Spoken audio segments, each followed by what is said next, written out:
Game Day. My name is Keith Myers. I'm the Vice President of IndianaSRN. We're glad that you joined us today. If you'd like to see more content just like tonight, just hit the donate button. Every dollar that you donate will go right back into more games right here on IndianaSRN, which means more games for you. It's IndianaSRN, where you always have a front row seat. Hey, Indiana. Let's clear the air about vaping. Glue, rat poison, paint. We all know these products contain poisons like formaldehyde, arsenic, and lead. And these are just a few of the chemicals you'll find in e-cigarette vapor. Let's clear the air, Indiana. Don't puff this stuff. Visit don'tpuffthisstuff.com to join the fight and spread the word.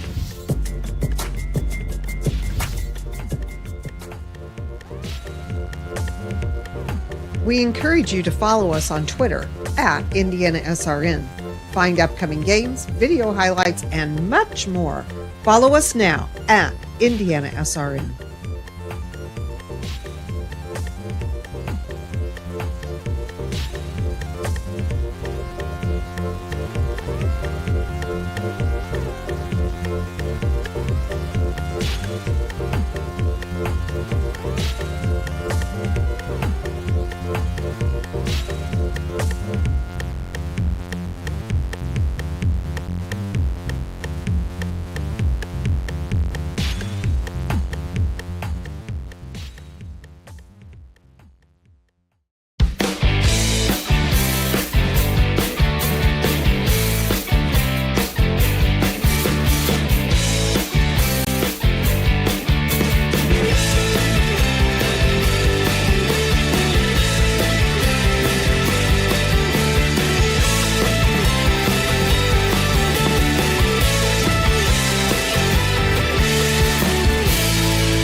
We welcome you back to Kokomo. We are now to the winners bracket. The top two teams in the HCAC ready to do battle to move on to the championship game tomorrow. Manchester, the number 1 seed, and Anderson, the number 2 seed, now moments away from this big matchup. Tonight's game being brought to you in part by Hampton Inn and Suites, Reynolds Farm Equipment, the Morales Group, Boilermaker Local 374, Piper Logistics, the Heartland Collegiate Athletic Conference, and the Indiana SRN Sports Page.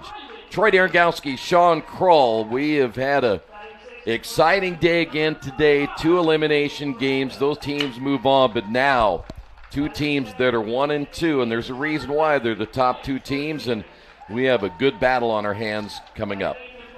We do. Both had a little bit of a struggle yesterday in their first games, had to come from behind, but they managed to get through that, which put themselves in a great position where even if they lose this game right here, they're still in the driver's seat come tonight when they get into the losers bracket. You know, we've got Mount St. Joseph versus Transy later tonight, and then earlier tomorrow, then they'll play the loser of this game. But getting those early dubs in this tournament really sets you up well, especially in pitching.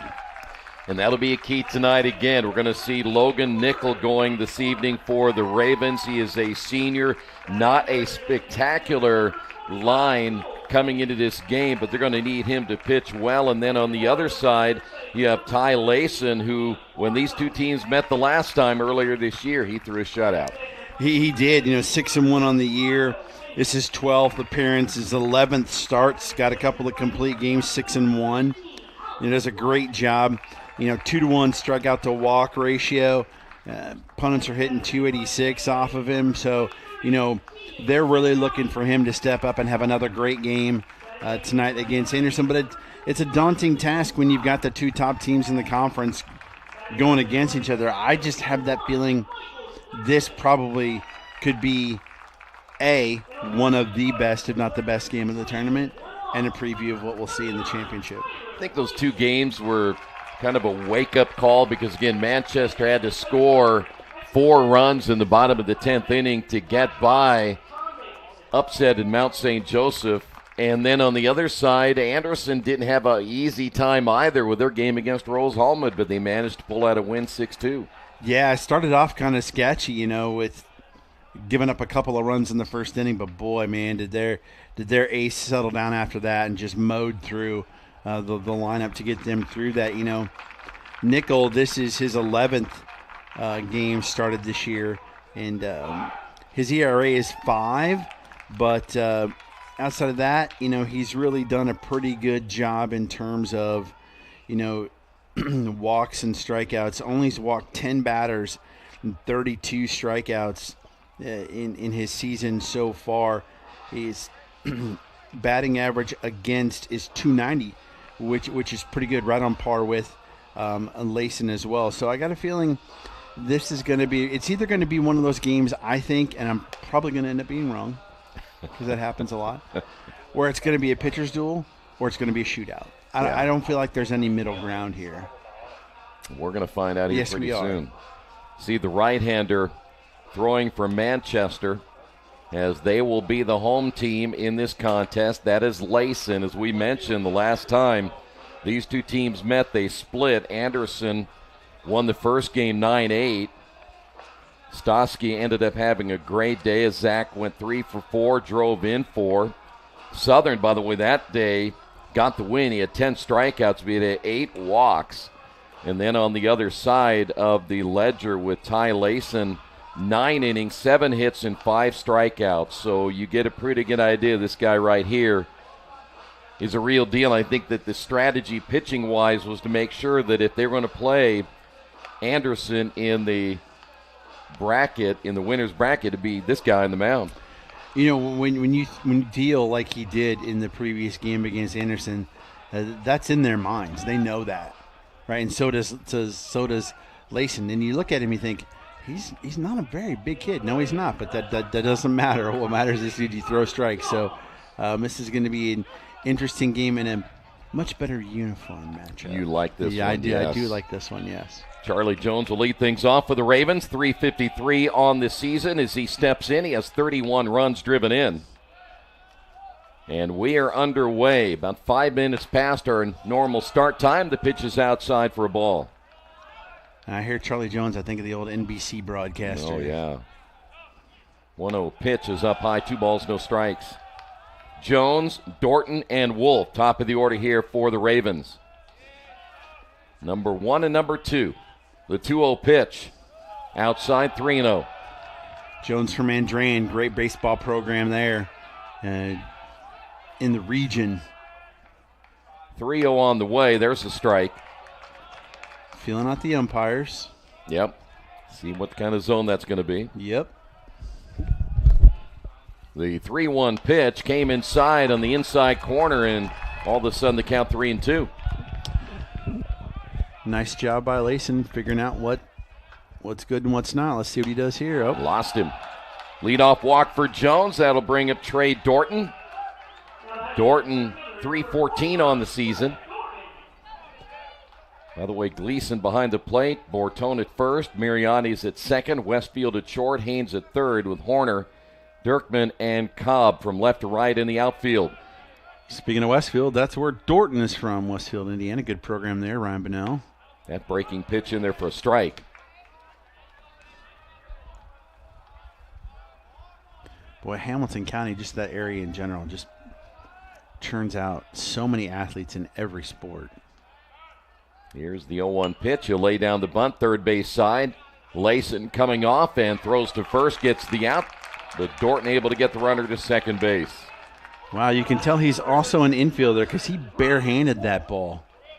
That's pretty sharp. I think it said he plays third base as well. This will bring up Griffin Wolf. Wolf at 369. Another Hamilton County kid from Carmel. There's a strike. That's the benefit of program that Anderson has with being so close to all those big schools. Popped him up left side. Horner coming in. Westfield going out. Horner calls him off and makes the catch for out number 2. Here's Zach Stosky. Stosky hitting at a robust .434 on the season. We mentioned that game he had earlier against Manchester, 3 for 4, and drove in 4 runs. Everything in this tournament so far has been played inside the park except for 1 home run ball, and that's been it. This is really unusual to see that we just haven't had many home runs. We did finally see some extra base hits pile up in the second half of the game right before us. So who knows? The wind is really like non-existent right now. The 0-1 pitch hit foul. You know what else is unusual? If you, like we normally do, go out and scout the rooftops here, there's no baseballs around. So either somebody's getting them before we are, or how dare they throw to second, and the runner is safe as Jones almost got picked off. Gotta pay attention. One thing you and I talked about, too, is a little bit that we've seen a lot of base running errors in this tournament. I mean, rather unusual. The pitch on the way is outside. You know, as a coach, you can live with the physical mistakes. Yeah. Those things happen. Like, we had an error in the outfield where the outfielder tag laid on, not this time again, but Miriani thought he got him.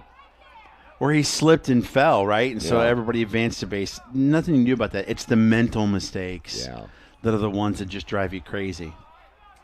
Charlie Jones better be careful. Third time could be a charm. Stosky back in, swings at this one and fouls it away. I watched the base runner Jones get up, kind of like he was twisting that shoulder around a little bit. He may have tweaked it when he dove back into second base. 1 ball, 2 strikes. Again, Layson will turn, look the runner back. Earlier today, Transylvania eliminated Franklin 10-3. Mount St. Joseph eliminated Rose-Hulman 9-5. The number 3 seed is gone. Here's the 1-2 pitch, hit foul. You know, we talked earlier, or at least I mentioned earlier, that Layson doesn't seem like, you know, he's a huge guy. He's a little bit smaller. And yet interesting, you know, Stosky, who absolutely rakes, every foul off has been to the right side. Yeah. He hasn't pulled anything yet. 1-2 pitch, a little bit outside, evens the count, 2 balls, 2 strikes.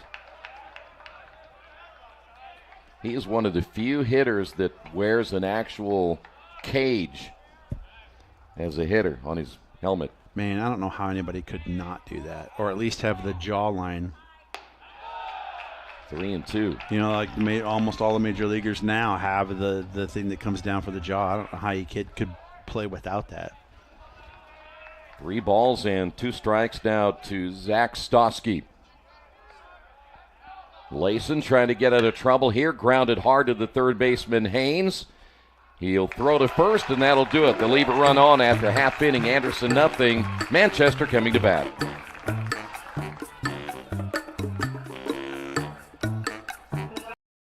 Every day when I walk into a classroom, I feel blessed and privileged to teach something I love, film. I hope so. Hope it ranks up there for you. My name is Jack Luger. I teach cinema and media arts at Anderson University. Set design and just the whole aesthetic. Something pushes your main character out into an area. As a former writer in Hollywood, I realize how important storytelling is, and I work to nurture that skill set in our cinema majors. Production aspects are important, but I really want our students to learn how to recognize and tell good stories. I try to practice what I preach. I've told my students many times that if they want to direct movies, the best way forward is to go out and make a movie. I don't ask them to do anything that I'm not willing to do myself, so I wrote and directed a project of my own. Yeah, I mean, this is the first screening, really. The film, titled Hellcat, premiered at the Heartland International Film Festival.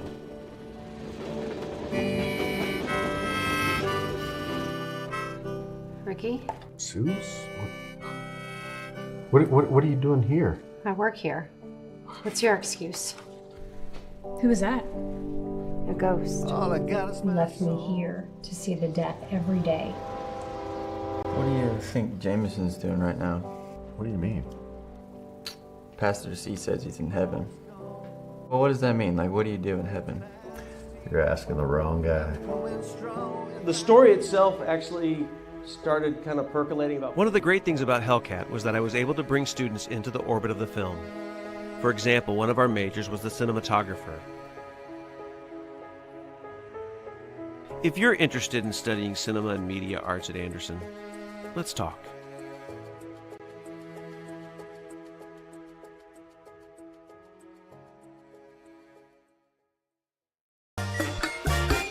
Head to the bottom half of inning number 1. Gleason leads things off, pops it up. Shallow left center field is Dorton coming over to make the catch. 1 pitch, 1 out. Good start here for Nickel, the right-hander for the Ravens. Here's Max Horner.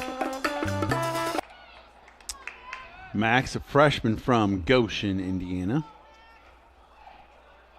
And Gleason is a senior from Brookston, Indiana Delphi Community High School. Horner hitting at .365 this year, has driven in 31 runs. Neither one of these teams big in the stolen base department overall, but they can if you let them. 63 on the year for Manchester. Here's the 1-0 pitch. Inside 2-0. Joel Kennedy is on deck. Kennedy's having a monster year at the plate. This one ripped into left center field. That'll be a base hit. Horner makes the turn. Here he comes, and the throw is off the mark, and he'll go in for a double.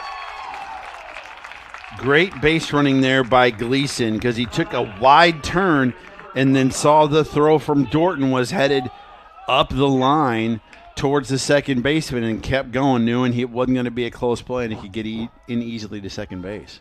Well, here's Kennedy, 455 coming in, 42 RBI. That leads the team. The 8 home runs also leads the team. His slugging percentage, it's at .705. And his on-base percentage at .524. Leads in every one of those categories. Ooh. Pitch is low and inside for a ball. That's nasty. The only thing he doesn't lead in is stolen bases. Guess you don't need to if you're mashing all the time. Right. He is 3 for 3 in that area, though. Here's the 1-0 pitch. Hit high in the air, left field. Berea is at the warning track and reaches up, and that one hits off the top of the fence. Rounding third is Horner. He's going to score, and that one was just inches away from getting out of here. How on earth does that not get over the fence? A double by Kennedy as he drives in the game's first run. And that was one of the few balls that so far in this tournament that actually carried all the way to the fence. Man. And that thing stayed up forever. So it wasn't like it was a line shot. That was. Yeah, it was up there. Back-to-back doubles. Here's Bortone. Rips it down the line, but foul. Take another look at it. See if we can see where it hits. He thought he got all of it. So did the.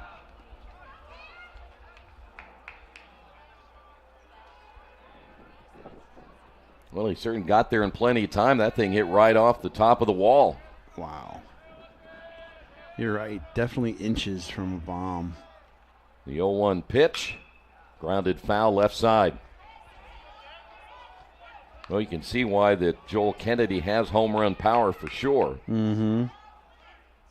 Now he's driven in 43 on the season. You like Bartone's flow? What you got going on there? I like it. He's already made the all-hair team. Here's the 0-2. You going to rock that? Oh, I wish, yeah. How would I look in a wig? Might be kind of funny looking on me now, huh? I think you, me, and Keith combined probably couldn't grow it that long. I'd have to get it off my chin. 1 ball and 2 strikes. Nickel checks the runner. The pitch on the way is outside.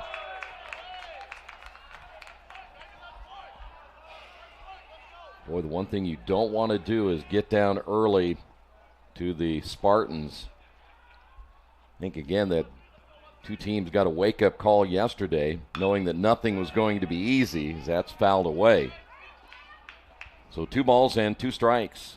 You look at Bartone and you think, oh, yeah, he's been around for a while. No, he's a freshman. From South Bend, went to Mishawaka Marion. Sporting the beard and everything, huh? I'm telling you, it's kind of embarrassing and humbling at the same time. Got a piece of it. It gets away from Tabor. He'll have to throw to first. He'll get the out there for out number 2. When high schoolers can grow better facial hair than you can, that's rough. Rocco Haynes will step to the plate. Haynes at .415, 4 home runs and 41 runs driven in. Believe me, back in my high school days, we had a couple of guys that had all kinds of facial hair, and I could never figure out why I couldn't grow any. It wasn't quite fair, was it? No. Haynes will step in. Base hit left field.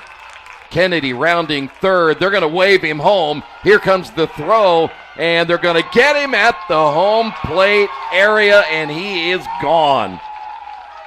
Gutsy call there to send Kennedy. But the cutoff turns and throws, and they get the out, but they get a run in the first inning.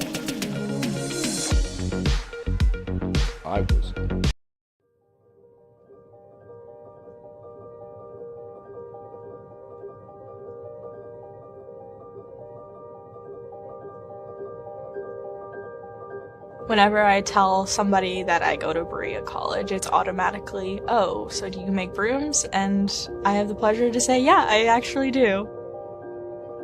Although being a broom maker is a little bit of a niche experience and niche community, it's sort of world famous, at least Berea brooms. When I first saw the broom wall, it was definitely intimidating.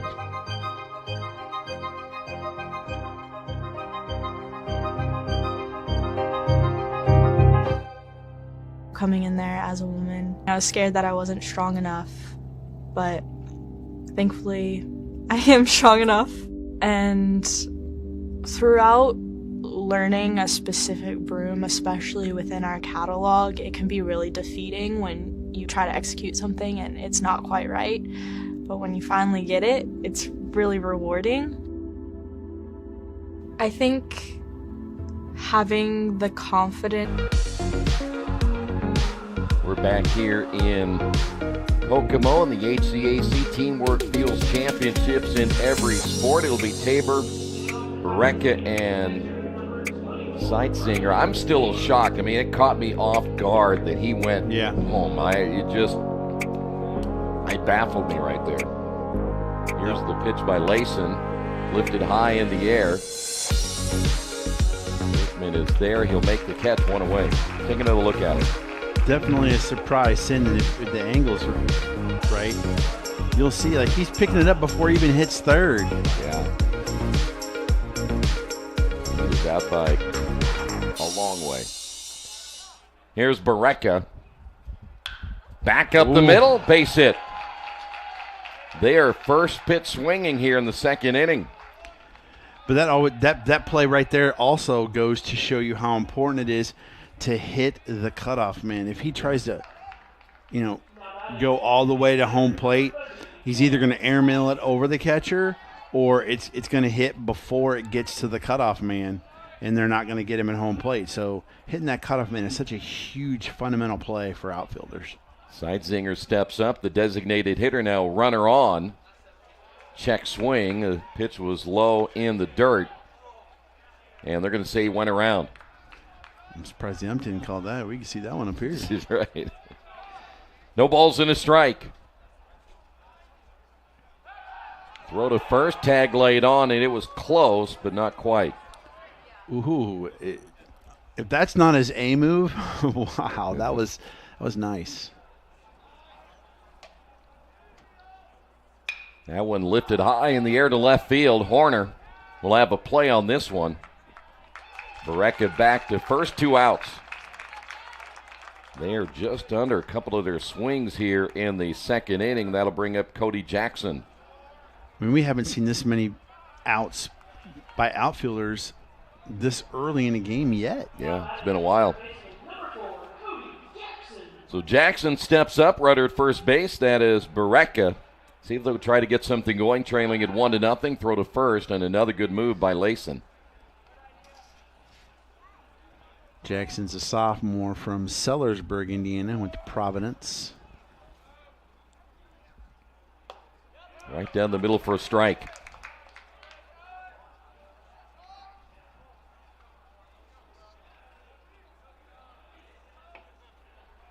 Stretch by Layson, and the pitch. He'll bunt it, but Layson coming off quickly. The throw to first, and the Ravens done here in the second. Manchester leads it 1-0.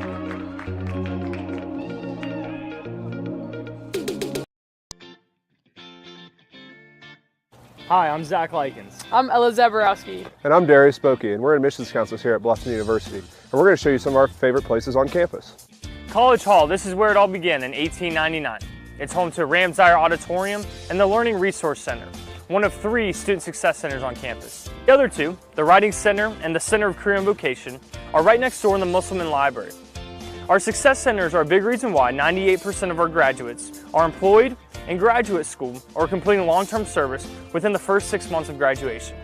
This is Centennial, where many of your classes will be held. Bluffton has an 11-to-1 student-faculty ratio, which means your class sizes will be small and you'll get to know your professors.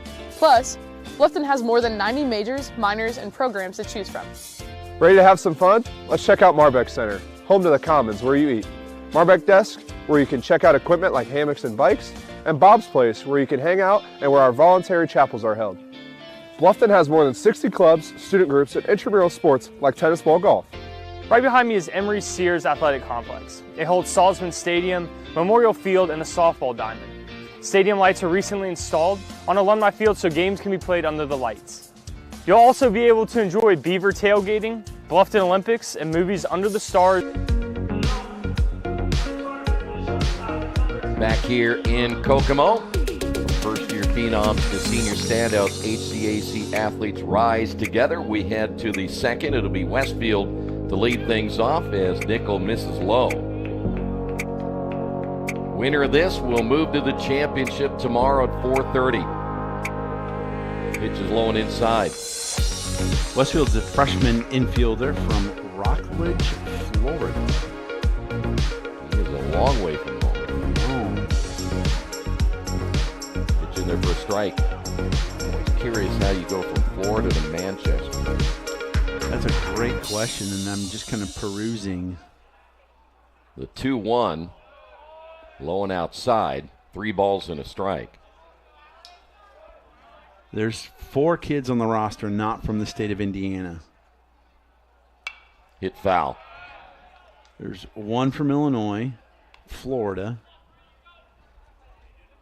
Ohio, Michigan, and Kentucky, 1 each. The rest are all from Indiana. Payout pitch, swing and a miss. Westfield out number 1 here in the second. That'll bring up Mariani. And their roster is large compared to the rest of the schools. When you look at their football roster, they've got guys from Texas, Florida, and I mean a lot of them too. It's not quite as spread out as Rose-Hulman, but still. Yeah. Mariani 336 on the year, has 17 RBI. Nickel set to go to work, and his pitch in there for a strike. He got some good hair too. Yes, he does. The 0-1, grounded foul. Maybe that's their superpower. They're the Samson team. Well, the thing is, you check the Ravens, they don't have really anybody who's going to make the all-hair team, so they're a little behind in that area.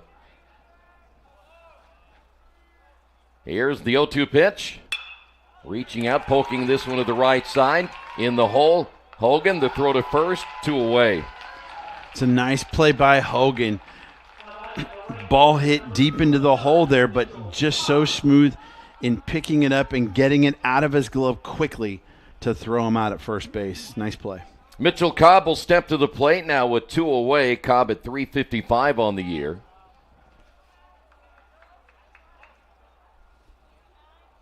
Cobb only has on the season 5 runs driven in. He pops this one up. This should be easy enough for Jones in a quick inning. Manchester comes up empty. We head to the third, 1-0 Spartans.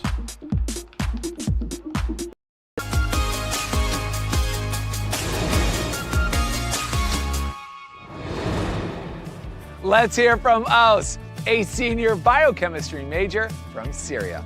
At Earlham, students can pursue applied minors like medical humanities to personalize their education and make unique connections between academics and personal interests. These programs also unlock opportunities for students to integrate international travel or co-curricular experiences into their core area of study.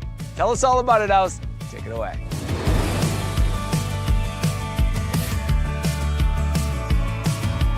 Habibi Alex, thanks for the intro. Hi everyone. Growing up, I moved around a lot.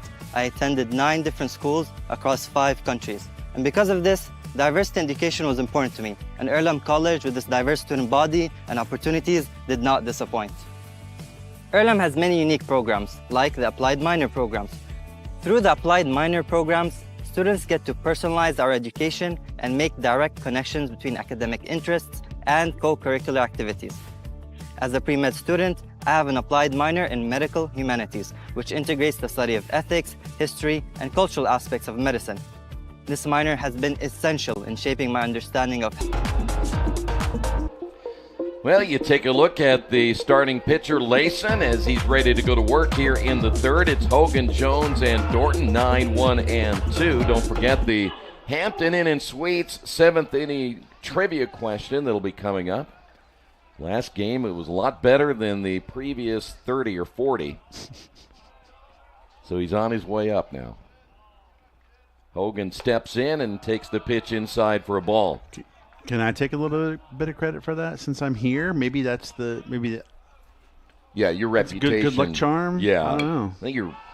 Well, everybody knows what a trivia guy you are, especially in baseball, so they don't want to look too foolish when they come up with a question, and you kind of look at them like, please. Here's the 1-1 pitch. Would I do that? No, he would. Oh, okay. No, I mean, looking at the question and saying, oh, please. Oh, please. 2 balls and a strike. Off-speed pitch, ripped down the line and foul. Hogan all over that pitch. We have one more game tonight. It'll be the losers bracket elimination game, Transy and Mount St. Joseph. Winner of that will play the loser of this game tomorrow at 1. That's fouled off the end of the bat. The if necessary game, if it's necessary, will be Sunday at noon.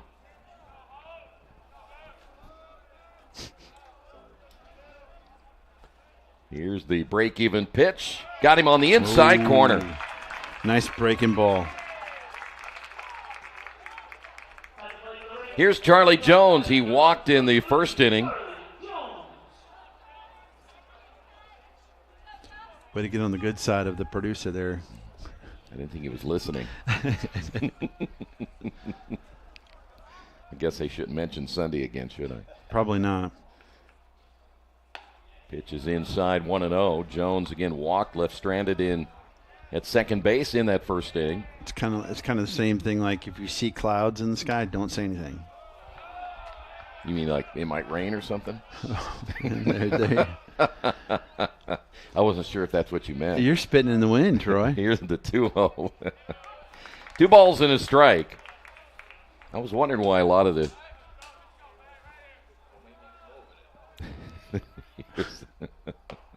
pitches outside 3-1.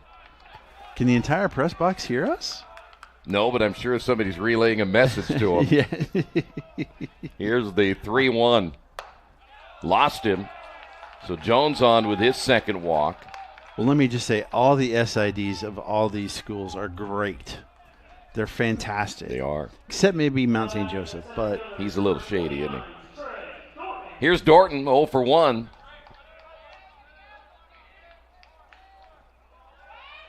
Anderson trailing at 1-0. Quick throw to first. We've seen a pretty good move that time by Layson. It's not the first time. But if you're not paying attention over at first base, you're going to find yourself back on the bench. Yes, you are. Quickly. Another good throw. And he throws hard. It isn't like he just turns around and lobs it over there either.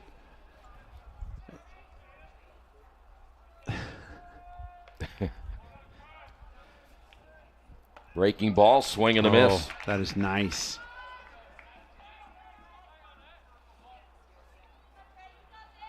I know the fans can't hear that, but you couldn't take a pay cut like that, as much money as you make. Yeah. Pitch is outside. That'll even it up in 1-1. I know just by doing these games, you're in the upper tax bracket for 2025. Oh, 100%. The stretch by Layson, the pitch on the way, off the end of the bat, foul. And we'll go to 1 ball, 2 strikes.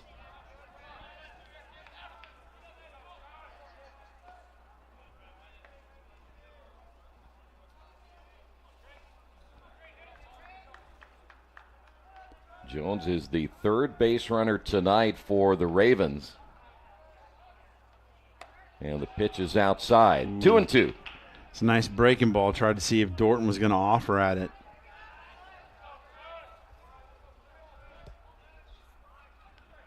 See if they'll get Jones going here. He will not. Fouled off. A lot of foul balls to the right side here, right almost onto the little roof covering of the bleachers.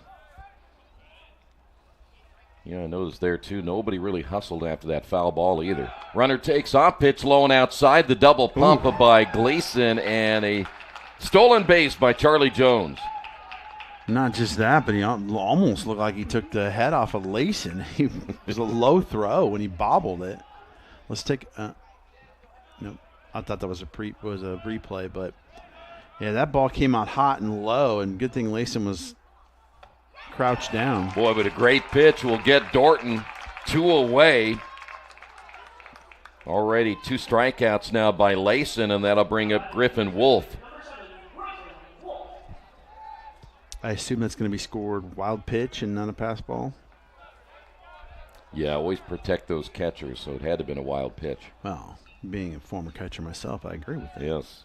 Wolf 0 for 1.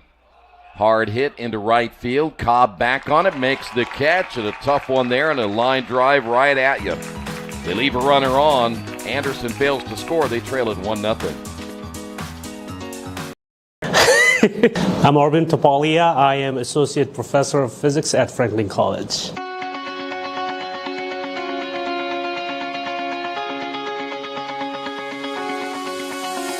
If you come to my class, you will see me suspending from a rope swing, singing physics songs in class, launching watermelons with giant catapults, lying on a bed of 5,000 nails, and getting struck by a sledgehammer. I teach all my classes at Franklin either using a flipped classroom approach or a project-based learning approach, or some combination of both, because I want my students to get excited about science, not just through lectures, but through hands-on interactive learning.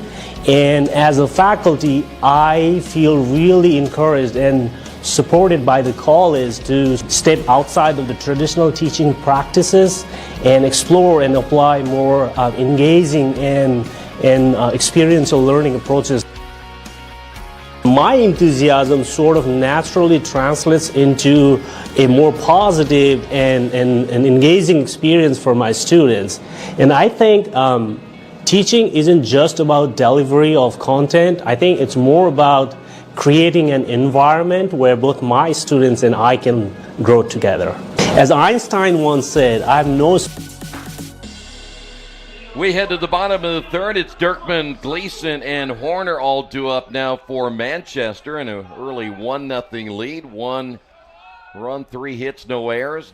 0 runs so far for Anderson, and that's hit hard but foul. 1 hit so far for the Ravens as well, but they have not committed an error. A little early on that one. Boy, he yanked that one seriously foul. Now the 0-1 pitch. This one lifted into center field and just over Hogan's outstretched arm for the base hit. 4th hit now by the Spartans, and we go to the top of the order now, and Gavin Gleason. That is so baseball to hit an absolute rocket 100 feet foul. Yeah. And then just blink, a little flare right over the second baseman's head. But in the box score, it's a line drive. It looks the same, doesn't it? Gleason. 1B. Yes, it does. Gleason flew out his first time up. Runner takes off. This one hit up the middle. That'll be a base hit. They were ready to hit and run right there. And normally you do that and you expect the runner to be at third, but that ball was hit so sharply. So here's Max Horner, doubled and scored the only run of the ball game in the first inning. So a good start right here for the Spartans in the third. Nickel will pitch inside, and that one, I don't think it was fouled off, but it caught a piece of the catcher, Tabor. Might have bounced up and hit him in the mask. So the home plate umpire giving him a chance to recover after that brief moment, so we're ready to go. 1 ball, no strikes. They're going to say 0-1. They'll say it's no balls and a strike.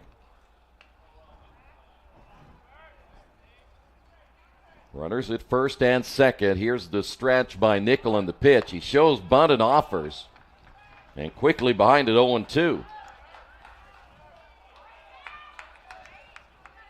That ball wasn't even close. That's kind of a surprise. Yeah. A little longer look this time by Nickel. And the 0-2 pitch. This one lifted in the air to right field. And coming on to make the catch will be Stosky. The runner at second will tag and slide into third. So now runners at first and third with 1 out.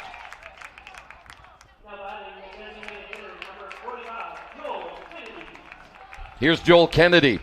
Nearly got a home run in the first inning.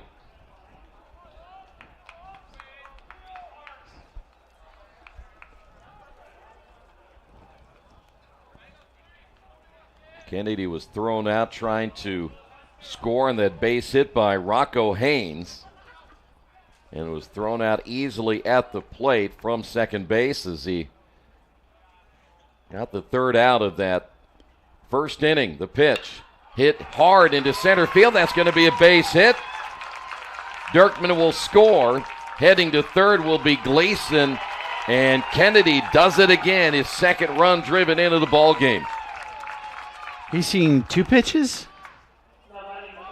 Yep. 2 pitches and almost hit a home run. Yeah. 2 RBIs.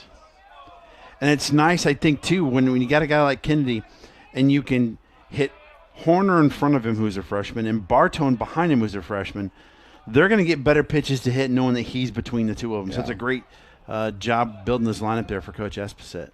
Bartone now steps to the plate, takes the pitch low and outside. So Dirkman making it a 2-0 ball game as he crosses the plate. There is, in fact, a right-hander, 2 right-handers throwing for the Ravens. 2-0.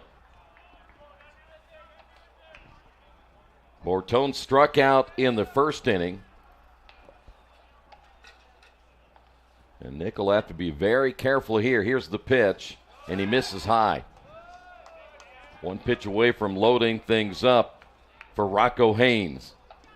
Looks like Carter Knobloch and C.J. Williams warming up in the pen, but we'll effort that. There's a strike.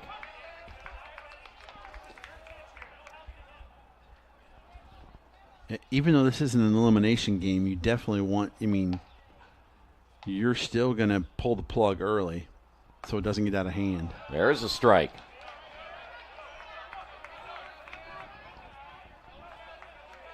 So 3 balls and 2 strikes. 1 away here in the third. The pitch on the way, ripped down the line, and that'll be a foul ball. He did not miss that one by much.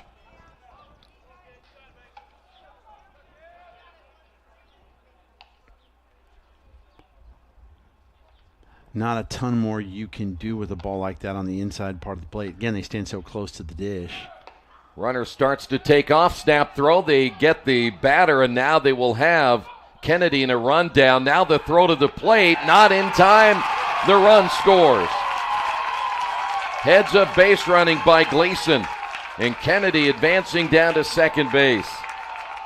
You got to wonder, was that a planned play or was that just a faux pas by Kennedy that turned out well for him? Either way, he'll take it. Yeah, if that's planned, that's brilliant.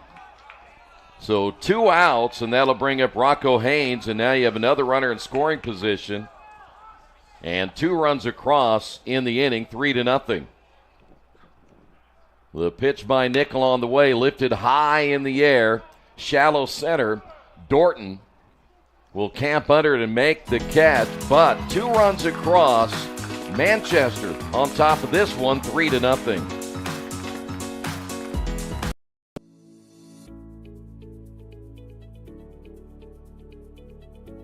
I'm Glenn A. Meinhardt from the biology department, and I have been working with students on trying to find this really rare insect called Merope tuber, the forceps fly. So we've been on the hunt for this mysterious, weird bug that we don't know much about. Finding the insects has been really tough. A couple of years ago we found a bunch of them at around the same time of the year. It was a county record. It had never been found here before. What we're thinking right now is that they reside underground, and so it's a lot more difficult for us to catch them. We've been using these, they're called malaise traps. It's like a bunch of mesh nets that are set up that will intercept the insects in their flight path, and then they'll crawl up into a tube of ethanol, which we'll then collect and look through. And without having the specimens, we can't really answer any of our questions that we have. So what causes them to emerge from the ground? Where are they even living? The immature stages have never been found. Nobody knows how males and females mate. We don't know what they eat. And so this big question mark of a species is what we've been focusing on. So it's been challenging, it's been fun, and the students have been, I think, experiencing both parts of those emotions, frustration and happiness and joy when we do find them. But in the meantime, we've been working on other projects in the lab as well. Seeing 2 students get excited. 3-0 your score here as we move to the top of the 4th inning. Stosky, Tabor, and Berea all 2 up for the Ravens. And again, their bullpen has been active. We may have seen the last of their starting pitcher, Nickel. But Layson now has some run support. And his first pitch on the way, lifted high in the air. First pitch swinging is Stosky. And that'll be an easy play there for Dirkman. There's one away.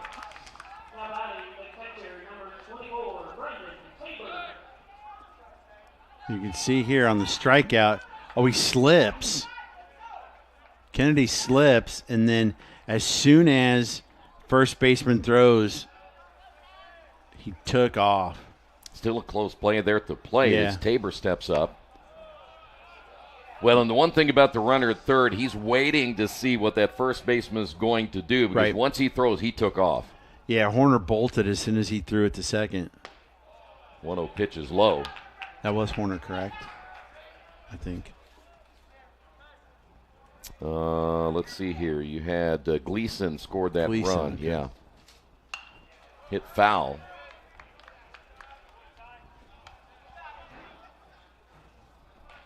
Two balls and 1 strike. 1 away as we play here in the 4th. Winner gets the championship game tomorrow. And then the loser has to drop down and play not only at 1 o'clock, but then they have to get to that championship game. They'd have to win 3 games tomorrow. Well, 2 tomorrow and then 1 on. That's ripped, base hit. Tabor is going to get 2 out of this one as Horner deep in the corner. And a 1-out double for Tabor. Boy, great effort there by Haynes. Just missed it. Want to make sure everybody knows, again, only 2 games tomorrow, and then, if necessary, on Sunday. So you have to come up with 3 wins between tomorrow and Sunday. Here is Berea. Now, that can't be easy to do. No, that's if you lose this game. Yes. That pitch is low for a ball. Berea singled in the 2nd inning. Pitch a little bit outside.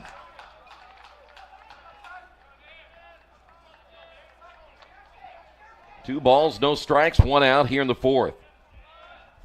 The pitch. Down the line, and that's going to be a fair ball. Diving is Bortone. Covering the bag is Layson. Great play by Bortone at first base. Give him a Gold Glove for that one. Fantastic play there. I mean, that thing was hugging the line as close as you could. A nice diving play. Bortone now the defensive player of the game so far. Seitzinger will step to the plate now with a runner at third. And that's going to be hit toward the shortstop Westfield. And just like that, the inning is over. The threat is gone here in the top of the 4th inning. Manchester leads at 3-0. Delaney Kelly, I'm a sophomore. I'm from Newburgh, Indiana. I'm a double major in marketing and sports management with a minor in sports communication, and I'm a part of the women's soccer team here in Manchester. My name's Kenneth Red. I'm a junior. I'm a business management major, minor in coaching. I also run track. Samaritan's Feet is a nonprofit organization. Helps send shoes to kids around the world. Delaney and I partnered to help bring shoes to kids in North Manchester area. Samaritan's Feet started to kind of do NIL deals for student athletes, as that's kind of become a bigger thing in college sports. Asking for money is never easy. Like, we've seen that just both being business majors and taking sales classes. Trying to explain this to 85 different people, you sound like you're repeating yourself, but in reality, like, it's good for us in a way because we're figuring out how to make it more of like an impactful way to explain it. So we're kind of trying to find other ways to go around raising donations. And some of the events that we've kind of planned to do is a give back night with Keyhole Pizzeria, which is in downtown North Manchester. It was very welcoming and accepted us in. And they actually showed us a jar that they got going on where they actually give back to homeless already. So when we came in with the idea of 2 college students coming in trying to give back to North Manchester, they was excited about the idea. So we got that going. Then we also have a cornhole tournament that we're trying to put in works. Our biggest goal is we would like to at least be able to get a $25 donation, but at the least end of it, we wouldn't mind just to share. Any little thing helps. It don't got to be the full 25. It can be whatever you can afford. We'd be greatly appreciative. A donation of $25 gets a pair of shoes, a hope bag, and then also a handwritten letter from me and Kenny. I think the reason that I was the most passionate about joining Samaritan's Feet and doing an NIL deal with them was because it allows me to give back to the community of North Manchester. And even when I was at home, I was doing a lot of service work.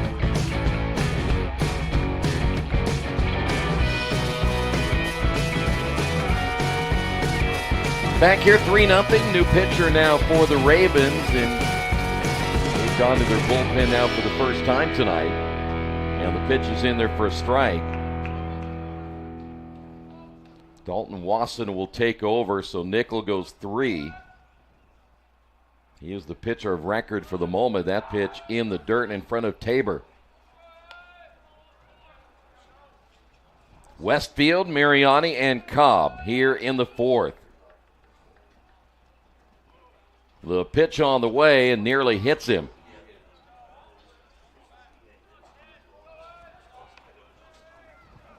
Westfield struck out in the 2nd inning.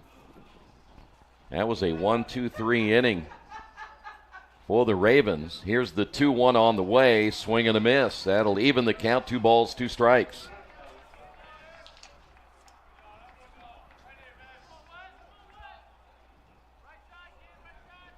Break-even pitch on the way. Tap foul.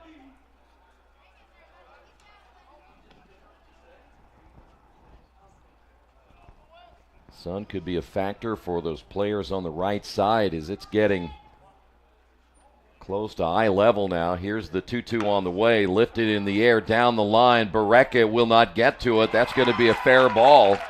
Westfield on his horse to second. Head first slide. And he'll get a double to lead things off here in the bottom of the 4th inning.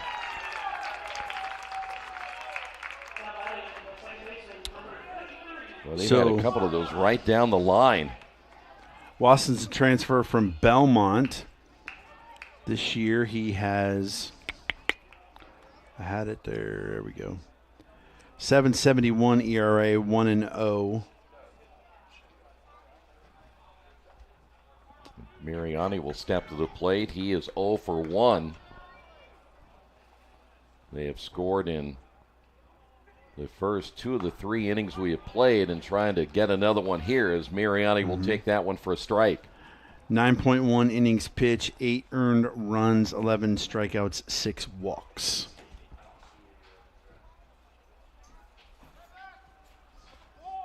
That'll be a balk on the pitcher, Wasson. Home plate umpire making the call here, so Westfield advancing on to third.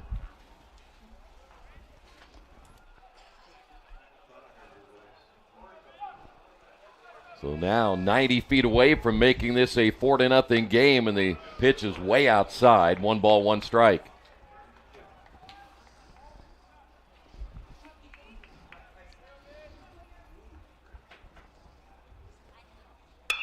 Down the line, third baseman Jackson looks the runner back. The throw to first, and he is safe. Ooh. Wolf tried to get the throw that was off to his right, and by the time he recovered on that errant throw by Jackson, it was too late. A lot of stuff going on that play because, Westfield had to get back to third so he wouldn't get tagged out on the ground ball. Then the throw over, the runner and the fielder converged again at the bag. Whew, just glad, a few of those, haven't we? Glad we got out of the way with no collisions there. So here's Mitchell Cobb now with runners at first and third and no outs. Wasson in trouble. I assume that's going to be E5. Bunted first base side. This is going to be a tough play. First baseman lays the tag on, but a run scores. Wolf played that one well to get Cobb, and so that's 4-0. And you are correct on that error by Jackson.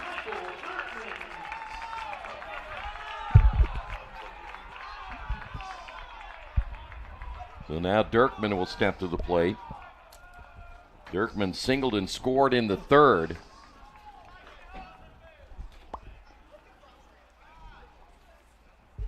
Seven hits on the board now for the Spartans. A big cut and a miss by Dirkman. Earlier talked about how, Kennedy is surrounded by 2 freshmen, which kind of helps them. Westfield's a freshman as well. 3 freshmen in this Manchester lineup, which helps you to understand how they kind of jumped up in the standings this year when you can bring in talent like that. The pitch on the way is low. Mariani got the attention that time of Wasson. Looked like he may think about taking third. Yeah, he got fooled there. He went back to the bag and there was no throw. 1 ball and 1 strike, still just 1 out here in the 4th inning. The pitch, and that caught a piece of Dirkman. That's a hang with him right there. Ooh, that'll take a piece off your instep. They make you say things you don't want to say, too. Oh, my goodness. You are not joking there.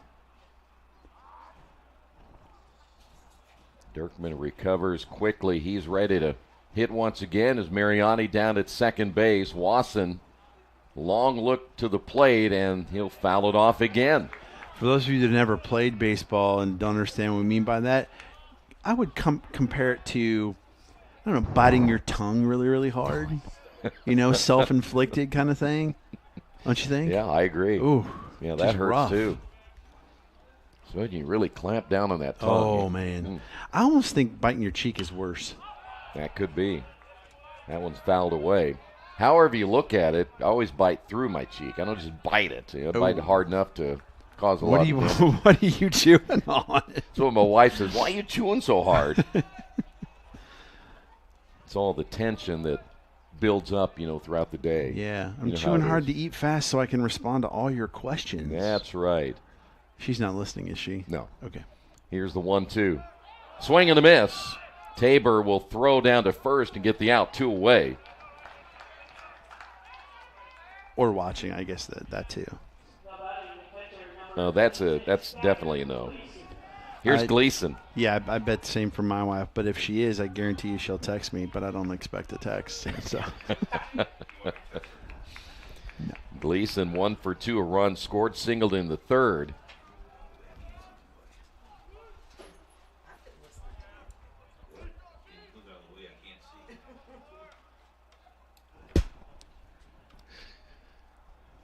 Watson with the pitch. Sorry, I was being disrupted from behind. I know. Yeah, let's get security in here.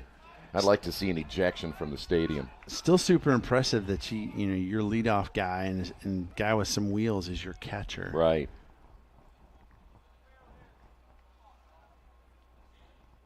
Pitch in the dirt. Boy, Watson's struggling.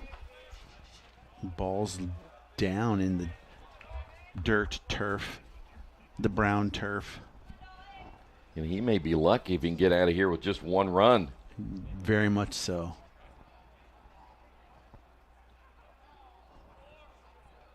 Here's the 2-0 pitch on the way. That's going to be hit in the hole left side.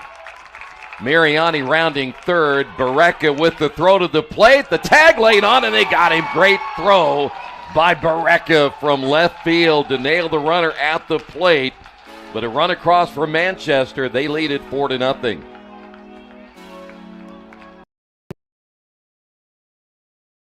Over the past few days, as I have reflected on the extraordinary life of Pope Francis, I have been touched by the profound value he placed on education. He stated that education is, quote, one of the most effective ways of making our world and history more human, close quote. Indeed, he believed that education plays a critical role in promoting human value and dignity, personal growth, and cultivating relationships with others. I certainly share in this fundamental belief that education has a profound and positive impact on individuals and on our greater world. And I could not be prouder to continue to pursue my life's vocation here at the Mount with each of you. Indeed, we've had a remarkable academic year here at the Mount, marked by many achievements. The Mount's total enrollment is up more than 5% this academic year from last year, a testament to the remarkable work of our faculty and staff. The Mount continues to be a national leader in reading science and ranks first in Ohio for our undergraduate education degree. Our health sciences students achieved 100% pass rates this year on 3 critically important professional examinations as they embark on their professional careers. The Bachelor of Science, NCLEX, the Physician Assistants, PANCE, and the Master of Science in Nursing, NCLEX. The Mount's Physical Therapy Clinic had 130 visits this year and provided more than 15,000. Back here in Kokomo, Scholar athletes with a competitive edge. That's the HCAC difference. As we move to the 5th, it'll be Jackson, Hogan, and Jones. And Layson so far throwing well and a nice breaking ball. That was nice. You know you're pitching pretty well if you're in the 5th inning and guys are just getting their second at bats. Another breaking ball lifted high in the air, left side. Westfield, the shortstop. Haynes, the third baseman, will squeeze that one for one away. That was a major league pop-up right there. This is how the last inning ended. And again, Berea just gunned him down. Great throw. Here's Hogan. He struck out looking in the 3rd. By the way, let's go back to Layson's last game in which he shut out the Ravens. 9 innings there. That's a hot shot. Haynes will backhand and throw 2 away. Oh, my goodness. What a pick. That was a great play. We saw Bortone do it at first, and now Haynes at 3rd. My goodness. Defense, some leather being flashed out there today. Charlie Jones, top of the order. He's walked twice. I was about ready to mention before that nice play by Haynes, 9 shutout innings in the last game. You have 4+ here. If he gets the 5th inning without a run scored, we're talking about, if my math is correct, 14 straight innings of shutout baseball against Anderson. It's an Oral Hershiser streak there. Yeah, kidding. Swing and a miss. Ravens have managed just 2 hits. He gave up 7 in that last contest. Now the 1-2 pitch hit foul. I mean, that play by Haynes reminded me of, fantastic defensive third baseman in Major League Baseball. Chris Bryant. Here's the 1-2. Popped up foul. I figured since Debbie was here, you thought I might roll out of Nolan Arenado, but I wasn't going to do that. Well, I know or Scott Rowland, because they're both Cardinals. So. True. I don't blame you there. But I was waiting for Fran Tarkenton to be named as best third baseman. Roger Staubach. Roger Staubach pitches outside, 2-2. Roger Staubach was a better quarterback than Fran Tarkenton. No. Won more Super Bowls, I'll tell you that. He didn't. Pitches inside. Trent Dilfer won more Super Bowls than Fran Tarkenton. Brad Johnson, you know. Payoff pitch on the way, grounded up the middle. Mariani backhands and throws, and that'll do it. 1-2-3 inning. We head to the bottom of the fifth, 4-0 Manchester.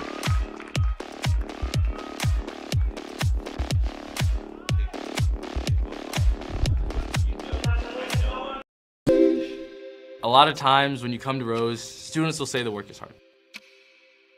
And it is. There's rumors about the difficulties of Rose-Hulman. I would say they're on par for the most part.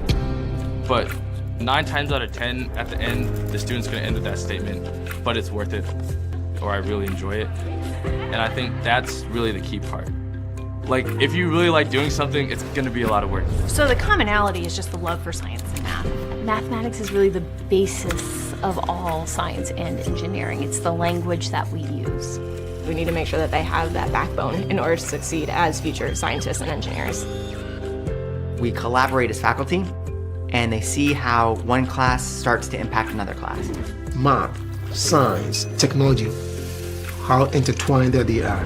Our students are very driven in everything that they're doing. Is that opportunity to be pushed, because we do push the student to see what it is that you're actually capable of. We're not just saying, here, go do this hard project.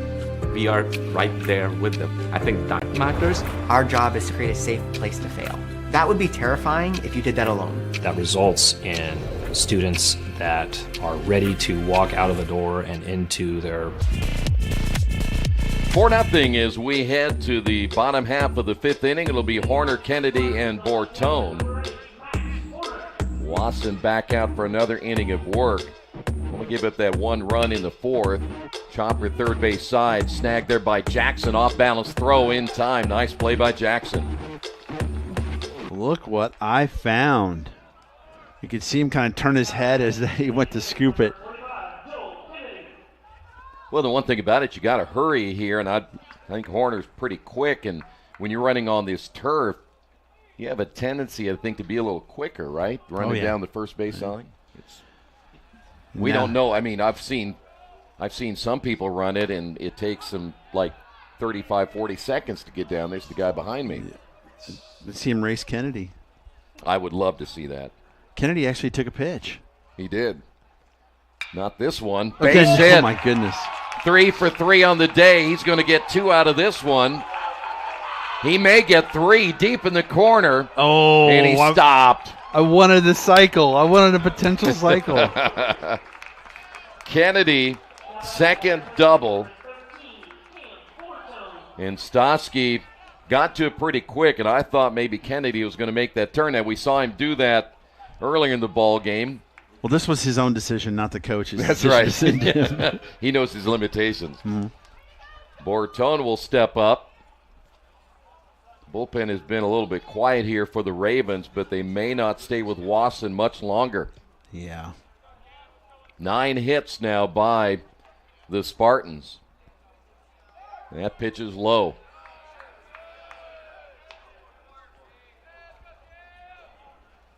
Bortone has struck out twice. Well, he had a heck of a play down at first base. The pitch on the way, and that hits him in the back. Dink. Now, we're not close to the amount of hit batters we saw in the last game. We had 5, I believe, total. 4 by one pitcher. 4 by one pitcher. I mean, I'm honestly, I think I speak for both of us, kind of disappointed nobody knew what the record for most hit batters by one pitcher is in the tournament. And if they didn't know, they should have looked it up. That pitch is high. I'm sure it's on the internet somewhere, right? Would you mind? I thought Thought they could all hear us, so I guess not. That's probably a good thing. Here's the 1-0 pitch. Oh. And boy, that one got him too. My goodness. Maybe he's going for the record. He might be. Here's Westfield. And now the bullpen stirs. You want to get yanked really quick, hit a lot of batters. Here's Westfield. After their main guy hits a double, hit the next two guys. Yeah. Maybe sending a message here. All right, we're going to have a meeting at the mound as Wasson struggles. They're going to give the bullpen a chance to get going here. This may be it for Wasson. And I tell you, he's getting an earful right now. It looks like number 8 down there. Aiden Shoemaker from Noblesville. You know, if we had not necessarily a sideline reporter, but if we had somebody down there that was taking care of business. We did get an injury report earlier. So yeah, we did. But I didn't see him go down there, though. I think he had binoculars and he was looking down there. And then to report it, he calls me. All right, after a short meeting, here's the pitch, and it's up high for a ball. Like, what is this, my wife calling me during a broadcast? What's going on? Westfield struck out in the second, singled and actually doubled and scored in the fourth. Oh. Takes a cut and misses. That's a nice off-speed pitch. It was. I have a feeling that the Anderson coach came out and said, one more and you're done. Because it was short and sweet. And you can always tell when a coach is doing gyrations and the head is moving and everything that something's not pleasant. The 1-1 pitch, inside, 2-1. That was close, but, you know, the way you've been throwing, you're probably not going to get that call. Yeah. One away, runners again on all bases. This is a big chance here for Manchester. Open this thing up even bigger. That'll be a pop-up. No. Oh. You know what I find interesting about the crowd this year? Nobody goes after a foul ball. They just sit there and watch it. That's why Keith needs to be down there. He'd have like 6 or 7 by now. We have had a really bad run of getting baseballs this year. Yeah. Here's the 2-2 pitch. Hit foul again. We won't tell you what our producer said. I do have to say this. A couple months ago, I was cleaning up my office, and I stumbled across a ball that was signed and given to me by Steve McClure. Really? Oh, boy. Yeah. Yeah. 2-2 pitch on the way. Popped him up. Ooh, you got room? Tabor taking a look, and he ends up not able to catch that one as he slides. I think he got a late start. He didn't know where the ball was. I had to text some former guys and say, oh, look what I found. Oh, boy. Yeah.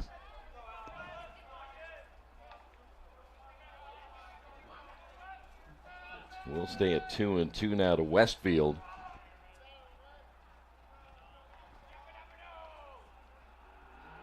Give Tabor a chance to readjust. He's ready to go. 2 balls, 2 strikes.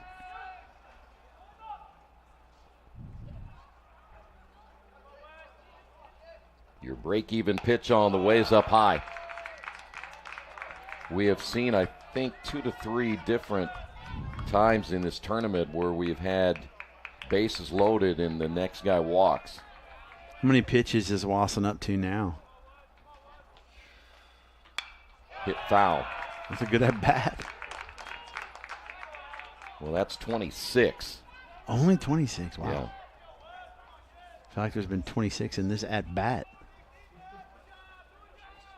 Well, he's been hitting them too much. Oh, that's true, too. That doesn't help. Payout pitch on the way. Popped up right side. That'll go out of play.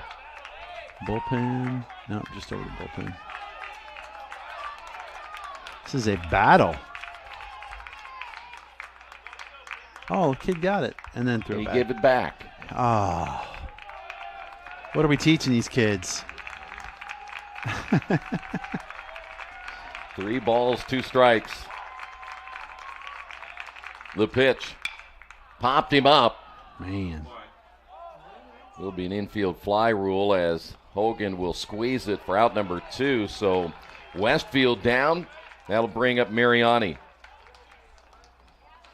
Got just underneath that one, but he did battle, like you said. Mariani reached on an air in the 4th inning. How did that kid give that ball back? I don't know. You never give a baseball back. I'm trying to understand why they're sticking with Watson with the bases loaded, but they're trying to show some confidence in him, I guess. Mariani may change that right here. 2 away. Takes that pitch in there for a strike. He's located his fastball better since the meeting on the mound. I will say that. You know, good warning from a coach will do a lot for you. Yes. You get your head straight. The 0-1. Chopper left side, and it's going to go foul. Smart play there by Jackson. Like, you know all those academic scholarships you got to come to this school? I know some people. Throw strikes. Yeah, that's right, because they're slowly leaking out. You're going to be done. Can you threaten a student athlete with that? I don't think so. And you shouldn't. I want to make sure people know I'm not condoning that. Yes, it was a joke. No balls, 2 strikes, 2 outs, bases loaded. And the pitch on the way. Oh my. Hitting 3 in the inning.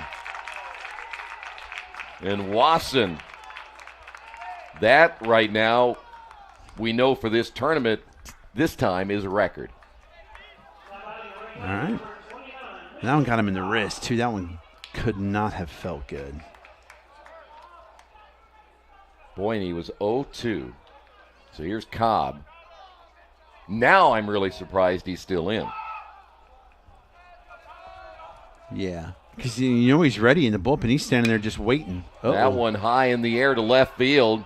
Barreca is there, and he makes the catch, but a run across on the hit batter. We head to the 6th inning. Manchester leads at 5-0.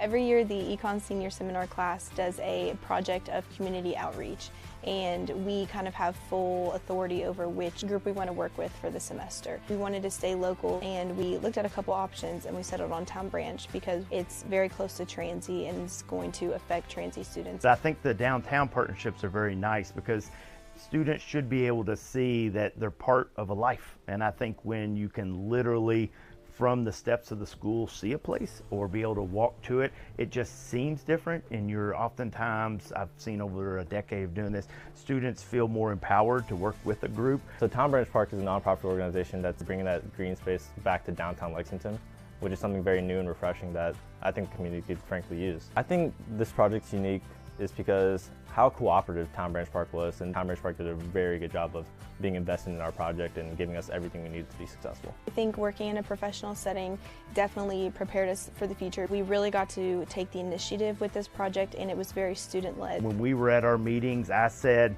I want to be in the back. So if anybody here, students or otherwise, has questions, I'm willing to answer, but these students are prepped. It's their project.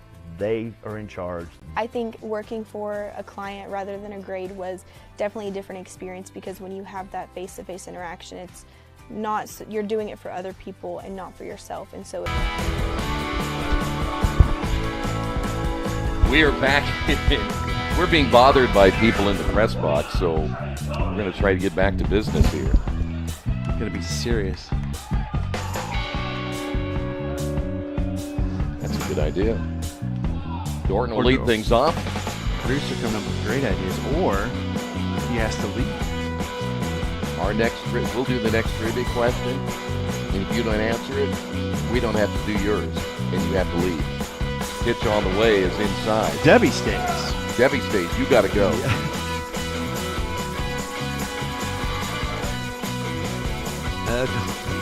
He can pull our scholarship. That's fouled away. Well, I'm still waiting for Keith to go get the bullpen key because you wanted it, and he won't go get it. I know. He won't even go ask for the bullpen key down there in the press area. Dorton is 0 for 2. I'm not falling for that one. Pitch on the way is inside, and that hit him. Wow. Must be an epidemic going on. It is. Something in the water or something. First time that Layson has hit a batter. That'll bring up Griffin Wolf.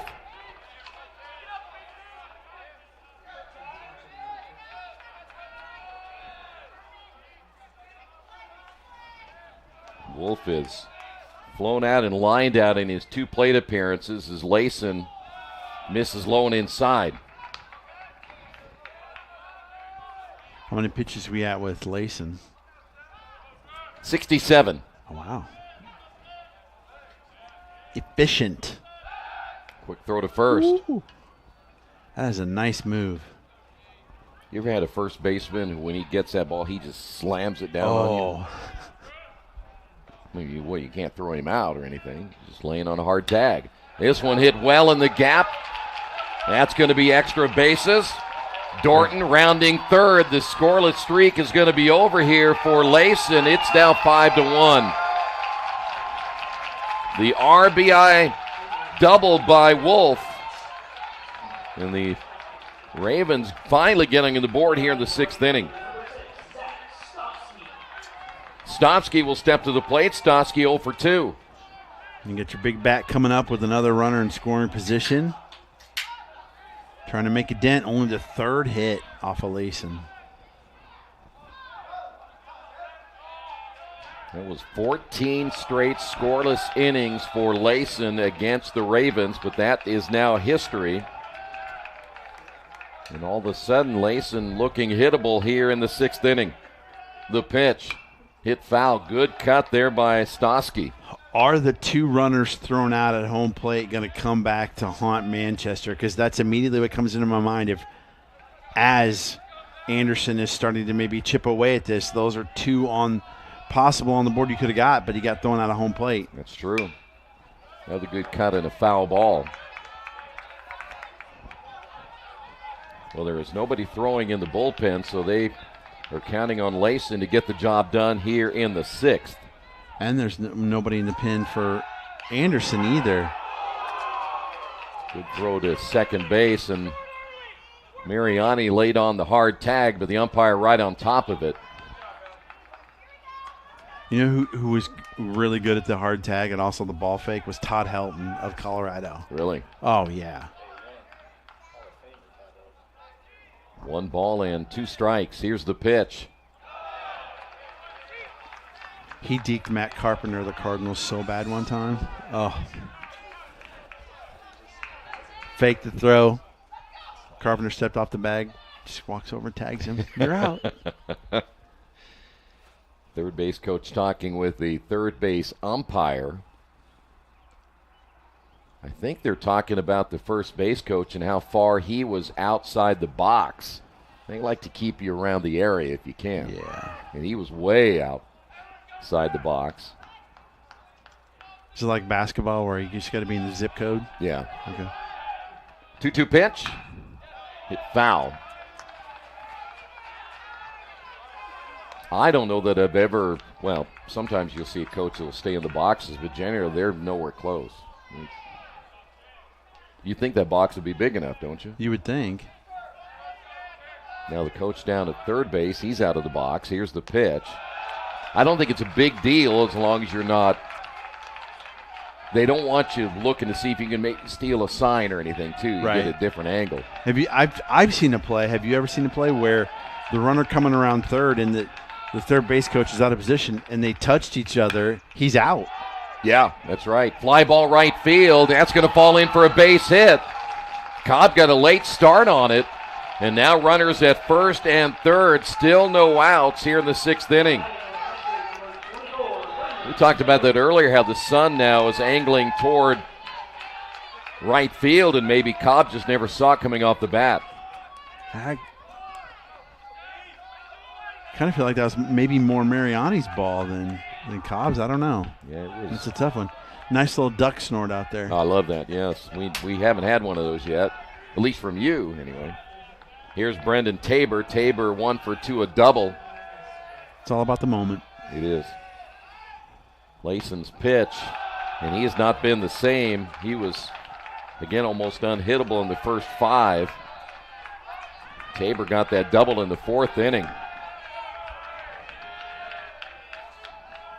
The 1-0 pitch, blown outside. Kind of the hit batter that really started it all. Now the bullpen active. Double barrel. There's a strike. I was watching Haynes down there at third. He is way deep. You got a righty and a lefty in the bullpen. 3-1. He's squeezing him a little bit.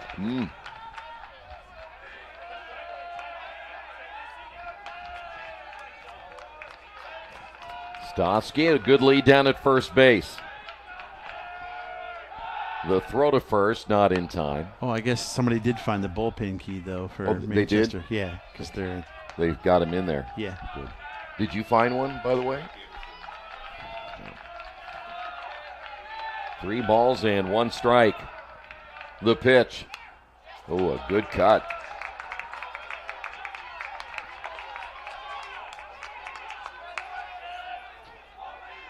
Crowd for Anderson, something to cheer about finally here in the 6th inning. Still no outs. Here's the pitch. Popped him up. Whew. Left side. Well, that one sky high. The shortstop coming in. Westfield makes the catch, and there's a big out. Well, you could probably hear that in the crowd mic. He made sure nobody else was going to get in the way and that he was going to get that ball. It's a great play by really the captain of the infield, the shortstop. Here is Daniel Berea. He is 1 for 2. His single came back in the 2nd inning. Get a double play here, and you're out of this half inning. The pitch is outside.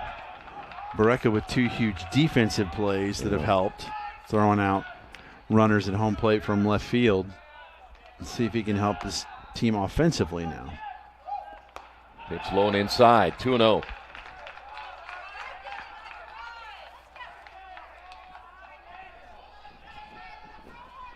See if they'll send Stosky at any point, too. He's got a pretty big lead down at first base. He will stay, and there's the strike.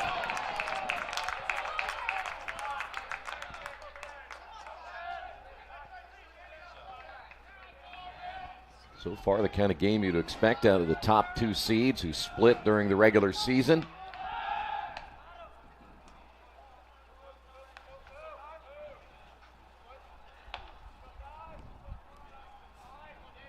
Two balls and 1 strike. Layson will come set. Here's the pitch. They show bunt. It's in there for strike 2.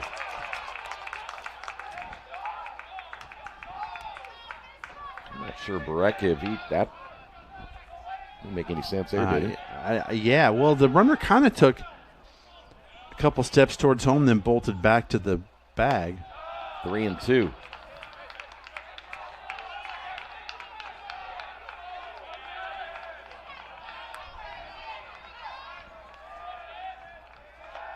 The pitch on the way, hit high in the air to right field. Cobb going back on it. It will be deep enough to score the run. Heading to second on the tag, and he'll be in safe. It's now 5-2. Berea with the sacrifice fly. Seitzinger steps to the plate. He put a pretty good charge into that one, and you could tell Cobb seemed like he was having some difficulty with the sun again. And not only the sun, but a very high sky here.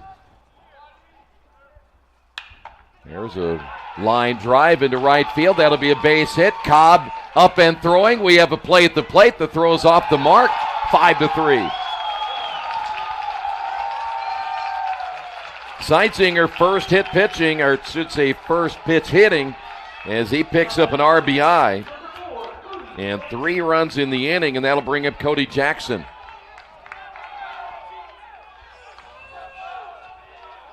I'll say it again. How large do those guys getting thrown out of the home plate loom now?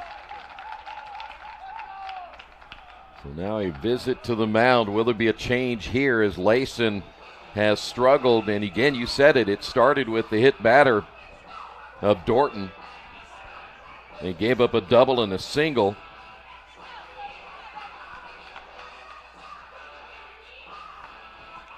And still a runner down at second base. Chance to get one more right here. Jackson is 0 for 2.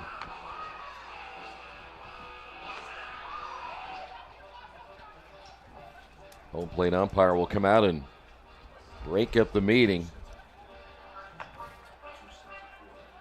Layson's pitch count now to 89. Later Benino in the press box. That is a charged visit right there. Yeah, I was curious to see whether he was just going to wait for the ump to come out and then make the change to give him more time, but guess not. Layson will stay in. Lead down to 2. There's a line drive to the shortstop as Westfield makes the catch. They got Jackson on one pitch, but the damage done. 3 runs across. Manchester still leads at 5-3. Center for Public Service is a unique honors program for exceptional students who are seeking careers in public service. The Center for Public Service was started in 1973, a very tumultuous time in the history of our country. But I think both when it started and right now, there's an incredible need for people who are motivated to be servant leaders and to unite us, not to divide us. And I think that's at its heart really what the Center for Public Service does. I give great credit to the directors of the Center for Public Service. It's had very good leadership, and it's why it's lasted 50 years, in my view. There's a deep core value and commitment to using the skills, the abilities that you have to make a difference in the world for everyone. And I think the faith is very central at Anderson University. Jesus was the perfect example of servant leadership. And I think that the experience students have here undergirds everything they do. I think it's extraordinarily consistent with the Christian faith. A motivating verse for me is Philippians 2:3-4. Do nothing out of selfish ambition or... Back here in Kokomo in the HCAC, every rep, every play, and every moment matters. We head to the bottom of the 6th inning. The lead has been cut to 2. Dirkman will lead things off, followed by Gleason and Horner. Wasson stays in the ball game and certainly helped out with those 3 runs. Will keep him in the lineup. He falls behind at 1 ball and no strikes. Dirkman a single and a run scored in the 3rd inning. Evens the count on that swing at 1 ball and 1 strike. He struck out in the 4th. But there's a new feeling in this game all of a sudden as Anderson finally getting on the board. Oh, yeah. 1-1 pitch misses inside.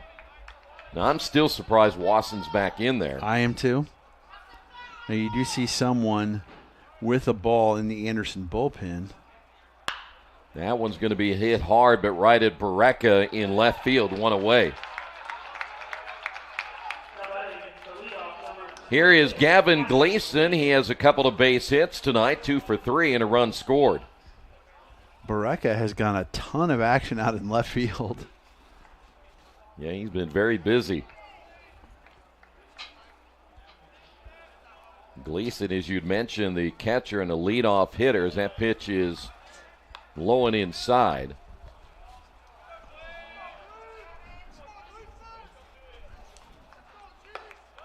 Stays up high. Wasson still just 44 pitches, though.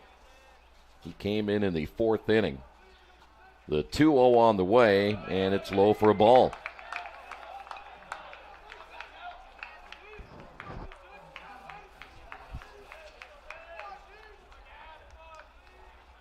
Wasson with the pitch. There's a called strike. He's got some pretty good giddy up on his fastball. It's just all about controlling it. He just doesn't seem... He'll miss high in that one. A 1-out walk. Gleason on base for the 3rd time. That'll bring up Max Horner. Horner 1 for 3, a double and a run scored back in the first inning. Let's see if Manchester can get at least one of those 3 runs back. Both teams got a scare yesterday, but managed to get to this winner's bracket game as that pitch low and inside. Nobody had a bigger scare than what Manchester had. Yeah. To give up 3 in the top of the 10th and then come back and win it in the bottom. Yeah, crazy. The 1-0 pitch. Oh, the foul ball. Wow. Should have actually been the 4th hit batter by Wasson, but unfortunately for Horner, the bat got the brunt of that one. There is a clip, an old clip that they always used to show on This Week in Baseball. Willie Stargell. That happened to Willie Stargell. He bent back and it hit it, and he just would look back and got this bewildered look on his face. 1-1 pitch on the way, and that one almost hit him. Got him again.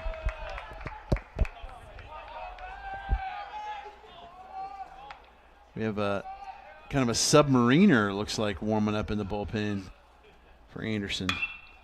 Popped him up. Shallow right field. Stosky is there. Will squeeze it for out number 2. Here's Joel Kennedy. He has been a Raven killer today. A couple of doubles. 3 for 3 and a run scored. He has driven in a couple of runs. He's been a machine. He is swinging the bat very well. Quite honestly, he looks like the machine. Bert Kreischer, a little bit. Yes, he does. Swings at the first pitch and fouls it away. That will land in the bullpen as Wolf gave it a long look.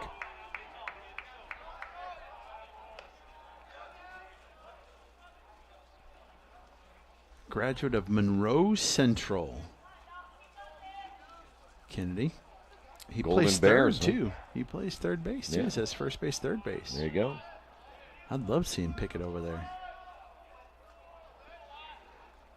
Wasson comes set. No balls and a strike. The pitch on the way. Lifted high in the air. Shallow left. It'll be Jones going out. He can't get to it. Dorton comes in as well. And now Kennedy, a perfect 4 for 4. 2 singles and 2 doubles. If he gets another shot, he can get a full house. Here's Bortone. 0 for 2 was hit by a pitch in the 5th inning. 10 hits now by Manchester. 2 away here in the bottom half of inning number 6. Wasson trying to get out of trouble now, and that pitch is up high. Reminds me, we went in 2016. We went took the boys to Cincinnati to see the Cubs and Reds play, and on Friday night, Chris Bryant hit 3 home runs and had 2 doubles. Wow, that's a big night. Yeah, and then we go on Saturday and they play 15. And Javi Baez hits a grand slam off of Jumbo Diaz, and the boys stayed up for the whole thing. It was the best. 2 balls and no strikes. The pitch on the way, swing and a miss. Well, that's why that I don't mind telling everybody we have 15 columns here that we can work with tonight. If we go extra. I only have 12. Then we can play some extra baseball. I'm sure you'd love that, wouldn't you? I would. You'd definitely get some warm pizza then. From via the microwave. That's right.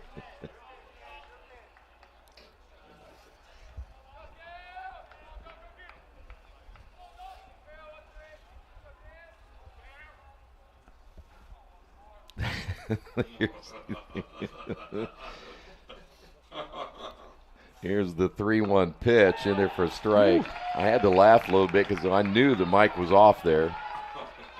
But I was going to hold out until he turned it back on. You'll show him, don't you? Oh, on play-by-play now. Got him looking. You cannot take that pitch. Bortone strikes out. They leave 2 on. We head to the 7th. It's 5-3.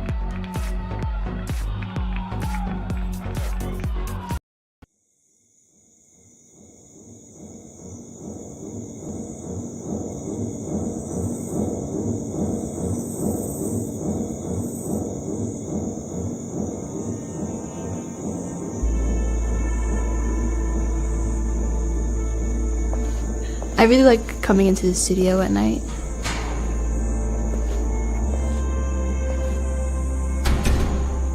It can be really therapeutic just to come in on my own time, and I don't have any pressure on the things I make. I can just make it.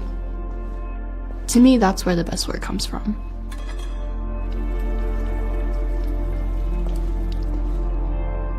I was introduced to ceramics in high school, but at the time I was just hand building mugs. Before coming to Berea, I had never tried throwing on the wheel, but when I did, I fell in love with it. It was like almost addictive.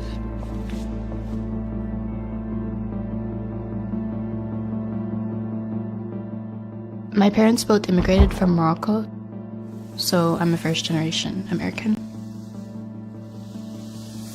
My parents did sacrifice a lot to make sure I was able to get the opportunities that they didn't necessarily have in Morocco. I see making tagines as a way. We'll go to Hogan at the bottom of the order now for Anderson as we move to the top of the 7th. Hogan, Jones, and Dorton, and after a shaky 6th inning, Layson back in for another inning of work. Still 2 guys in the bullpen for the Spartans, a righty and a lefty. And by the way, Layson now at 90 pitches. First pitch hitting is Hogan.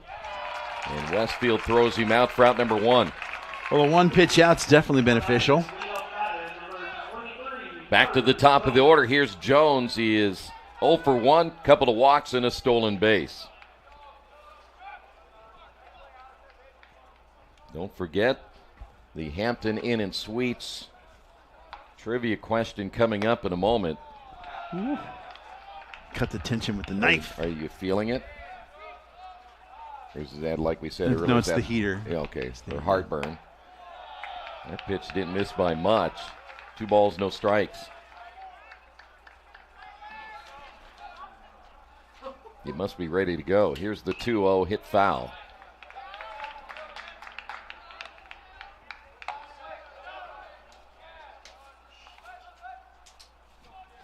You know, you think if you're going to ask these questions, you might give out a prize if anybody wins, but there's no prize. So there's no incentive to even guess.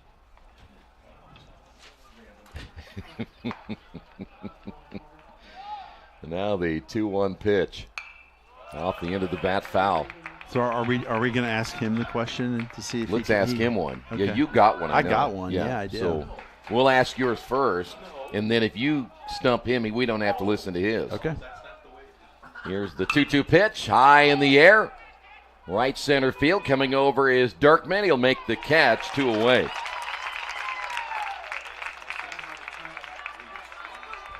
Here's Dorton. So he says we can't change the rules now. He's being kind of selfish about this, isn't he? I don't know. He signs my check, so I'm not going to say anything. Here's the pitch, and that's popped up. Oh, boy. Quick swinging there for Dorton, and the catcher, Gleason, makes the catch at a 1-2-3 inning, and that's exactly what Layson needed. And we will now have the infamous Hampton Inn and Suites trivia question. Sean gets eliminated with the headset. We're back to Keith. What do you got for us? Fellas, how are you? Good, how are you? Who is the Twins' all-time franchise leader in Grand Slams? Tony Oliva. Oh, you want to take a break first? Yeah, we'll take a break. Okay, we'll take a timeout. We'll find out next.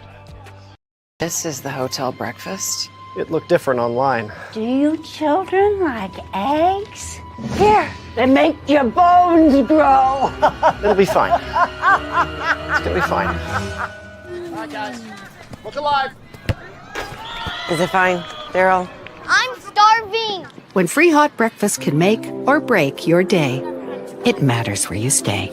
Go get 'em. Hampton by Hilton. Hilton for the stay. Your poached egg on avocado toast. Ew. Your flash fried porgy over chips. Ew.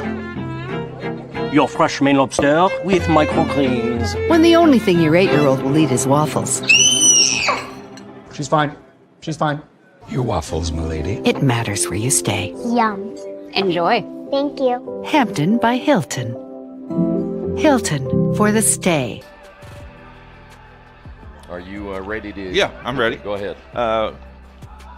Who is the Twins' all-time franchise leader in Grand Slams?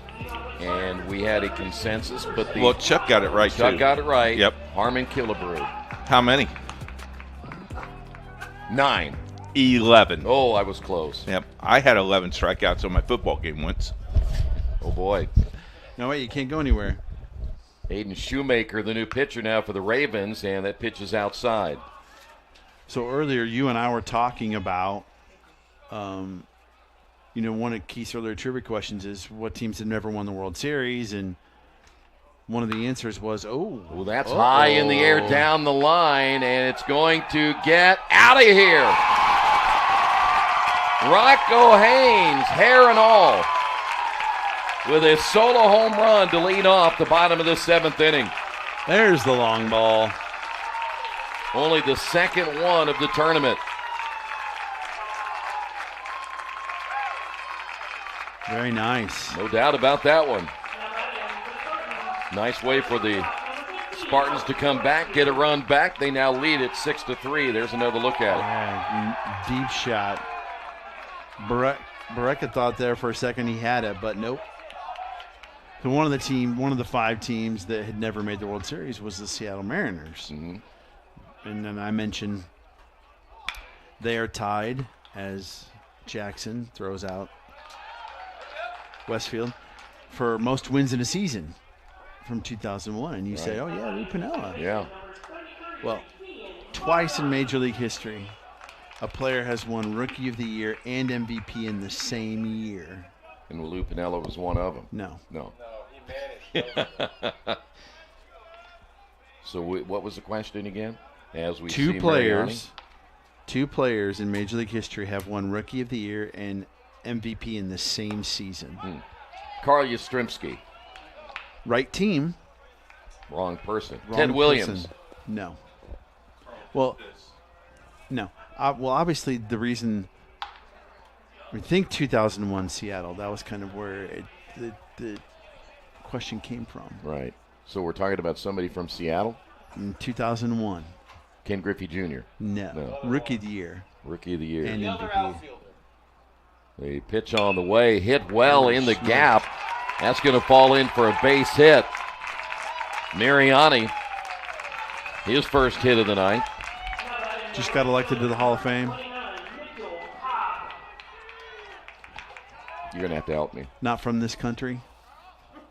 Ichiro.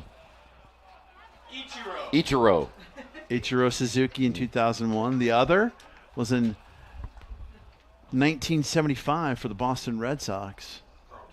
No. Showing bunt right there is Cobb. Keith guessed Carlton Fisk. It's Fred Lynn. Fred Lynn. Fred Lynn. Cobb is 0 for 3. Fun fact, Fred Lynn also hit the first Grand Slam in an All-Star game. 1983 in Chicago's Comiskey Park. Bunted third base side. And what a World Series that was between the Red Sox and the Reds. Oh, yeah. That year. That was the Carlton Fisk home run. A lot of people think that was the one that won it, but it wasn't. My parents made me go to bed before. Oh. I was so mad. That is terrible. 75. 1 ball and 1 strike. I don't care that I was 7. Boy, he bunts it foul. Yeah, you got to stay up for baseball. Yeah, it's the World Series. You can go to school the day after. You don't have to go the next day. They didn't start them at 9 p.m. like they do now. Yeah, that's Eastern right. Standard Time. Well, plus we were in Central Standard Time because I was in Illinois. But that's still. true. 1 ball, 2 strikes now to Cobb. That's definitely the conversation for one of the greatest World Series of all time. It is. Pitch on the way as Shoemaker has been roughed up a little bit here in the 7th. Count will stay at 1 ball, 2 strikes.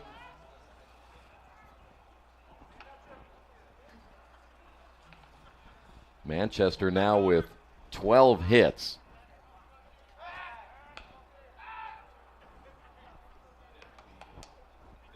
Mariani right now not thinking too much about a big lead at this stage, but it wasn't a great move that time by Shoemaker.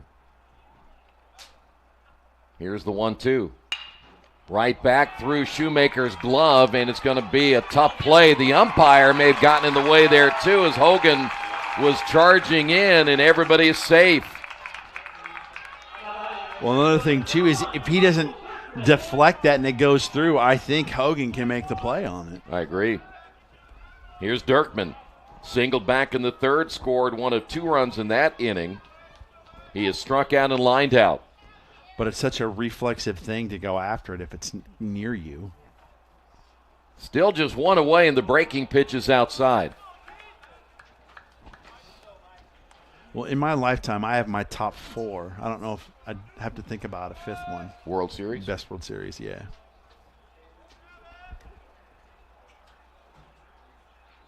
Shoemaker checking the runner at second and nearly hit him. Dirkman saying, I want something to hit here. Yeah, please. Let me swing the bat. The other thing about Shoemaker, too, is he doesn't throw really hard. Everything's been pretty much soft. The key is, like, he's thrown against his body because his left leg is out so far. That's hit well into left field. Baraka is there to make the catch, and there's 2 away. And then he comes with kind of a underarm throw. Yeah. So he's making it difficult for the batter to pick up the baseball, to pick up some spin, to see what's coming. And that's his quote-unquote deception. Gavin Gleason now at the top of the order. He's been on base 3 times. Now 2 away. And the pitch is outside for a ball.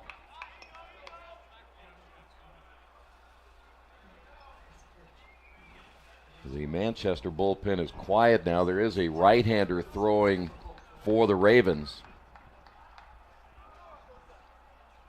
The 1-0. Just kind of laid that one in there for a strike. And one thing you got to adjust as a hitter, too, when somebody throws hard, as the previous pitcher did, and the next guy comes in and doesn't throw as hard, you really do have to adjust. Yeah. Here's the 1-1 pitch. Off the end of the bat foul. You can tell he was way out in front. Yeah, I mean, it could break your brain if you go from, like, facing Randy Johnson to facing Jamie Moyer. Yeah. You know, it's just with your timing and everything, it's so instinctual as a player that you're locked in for your timing, and then something completely throws it off. Yeah. 1 ball and 2 strikes. The pitch on the way. That's going to be lined by the diving Jones at short. Rounding third, Miriani. The throw is cut off, and the run will score. 2 runs in the inning as Gleason delivers. And that'll bring up Max Horner. Okay, I have 2 questions there. Okay. 1, why is he cutting it off?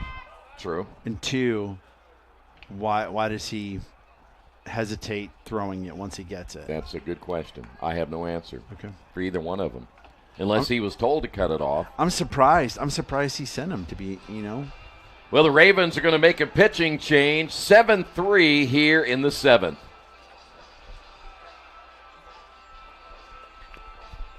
This is the hotel breakfast. It looked different online. Do you children like eggs?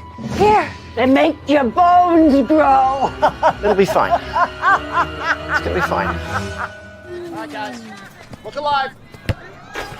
Is it fine, Daryl? I'm starving. When free hot breakfast can make or break your day, it matters where you stay. Go get him. Hampton by Hilton. Hilton for the stay. Your poached egg on avocado toast. Ew. Your flash fried porgy over chips. Ew. Your fresh main lobster with microgreens. When the only thing your 8-year-old will eat is waffles. She's fine. She's fine. Your waffles, milady. It matters where you stay. Yum. Enjoy. Thank you. Hampton by Hilton. Hilton for the stay.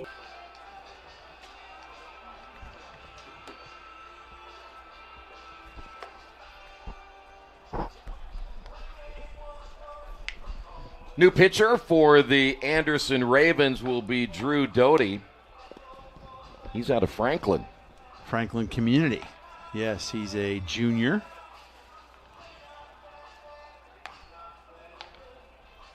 There are 2 away here in the bottom of the 7th inning, but 2 of those runs now for Manchester. They gave up the 3, and they've gotten 2 of them back, but now they built the lead once again to 7-3. Horner, a double back in the first inning. He is 1 for 4.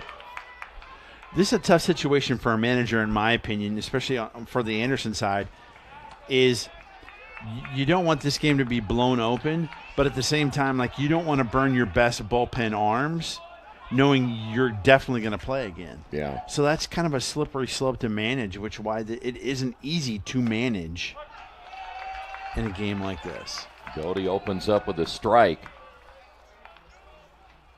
Yeah, almost like you concede, and then hopefully you'll have everybody ready to go in the next game. The 0-1 pitch.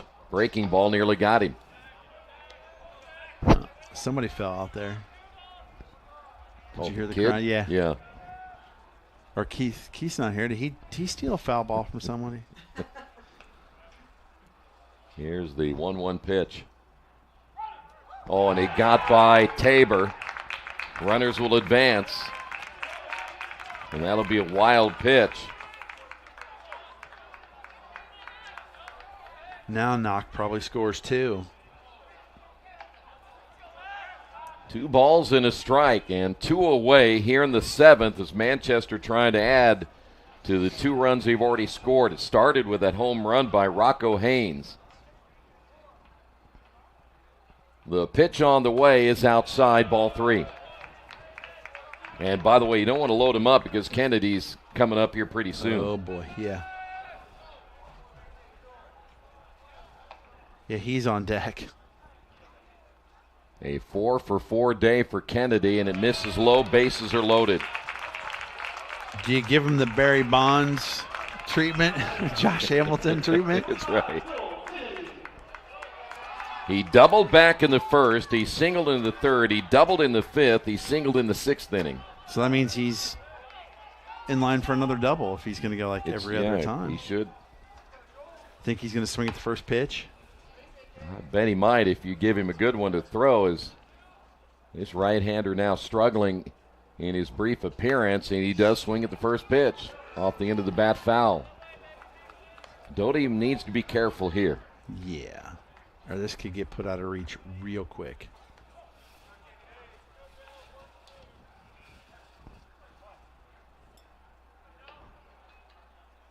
Bases loaded as Doty set to throw. Had a little movement on it, but it's just out of the strike zone. 1 ball, 1 strike. I mean, the flags are completely still. So if he juices one like he did earlier.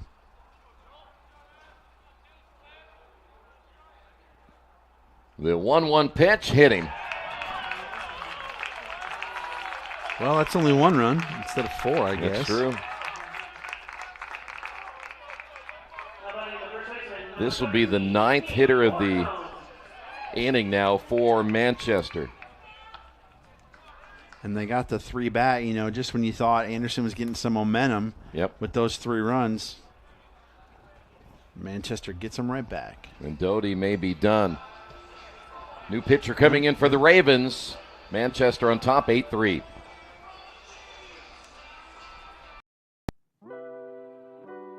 Hi, my name is Dr. Ruth Myers. I'm the Director of Nursing at Bluffton University. My background is I've been a registered nurse for 19 years. I started my career in oncology, caring for cancer patients, and the most recent 11 years of my career, I've been an advanced practice nurse as a family nurse practitioner in family medicine or internal medicine. Nursing is a great field, lots of opportunity for career growth. You'll have job security, but most of all, you'll have a meaningful career centered on taking care of patients and their families. Bluffton is a great fit for nursing. Here in our accredited program, we train our students to excel in building relationships and also in mentorship. Additionally, learning and serving in a close-knit community is very important to our students here, and we really instill the value of helping each other improve the health of our community and our world.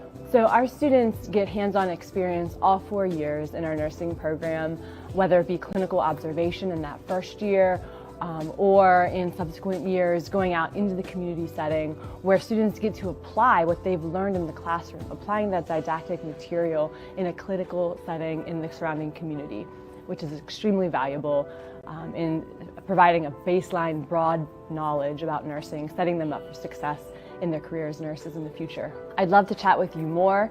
You can arrange for a campus visit, and I look forward to meeting you soon. Thank you. Well, the new pitcher will be Gavin Owsley out of Lafayette Harrison as he'll try to put out the fire here in the 7th as Bortone will step to the plate. He is the 9th hitter of this inning, and the bases remain loaded. So Doty unable to do his job, and that pitch is low and outside.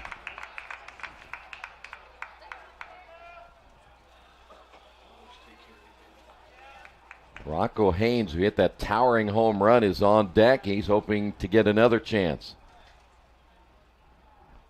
Now the 1-0 pitch. Up the middle, that's going to get through for a base hit. That'll score 2 more. And it's now 10-3.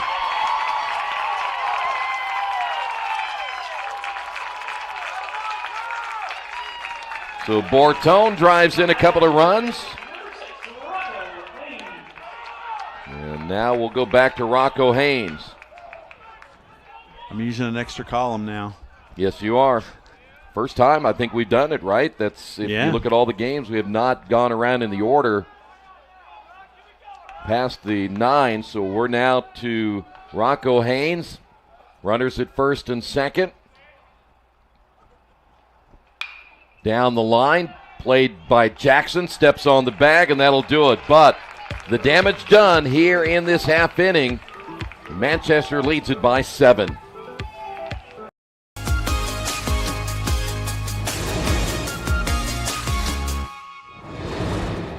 Skylar is a senior biochemistry major from right here in Richmond, Indiana.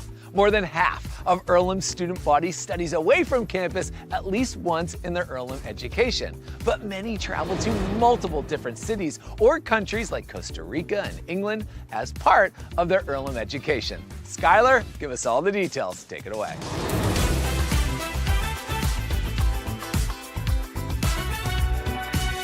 Thanks, Alex. Hey, everyone. It's great to be here today. Growing up in Richmond, Indiana, I never thought that I'd attend a college that I passed by every day without second thought.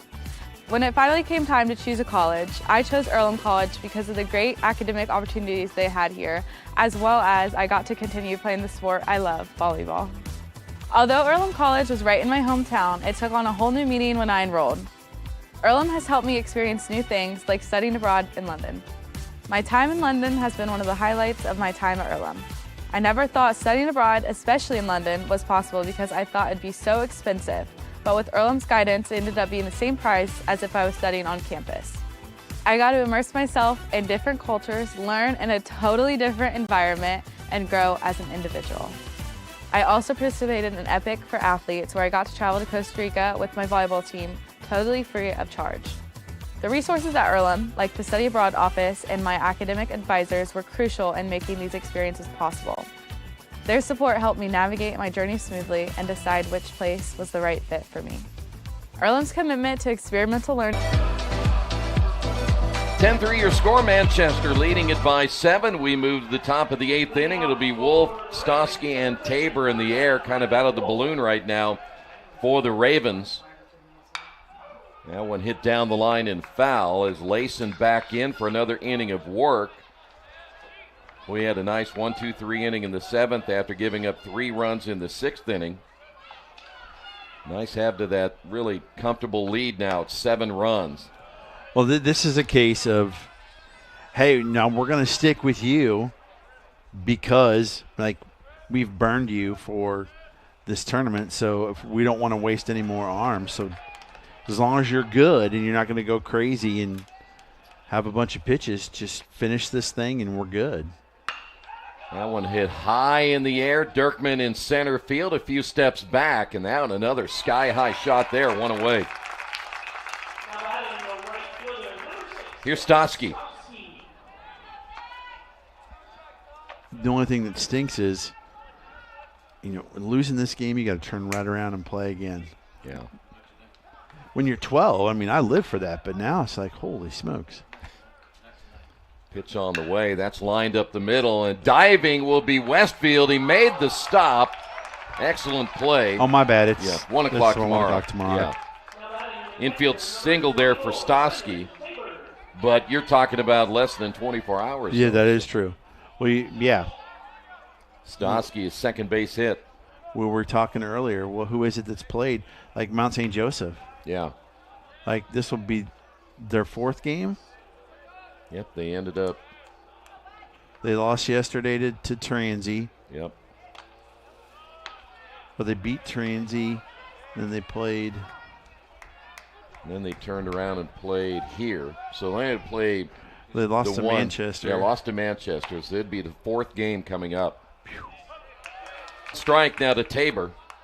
Tabor 1 for 3. That's a lot of baseball. Yeah, in a very short amount of time. 1-1 pitch. He is low, 2-1.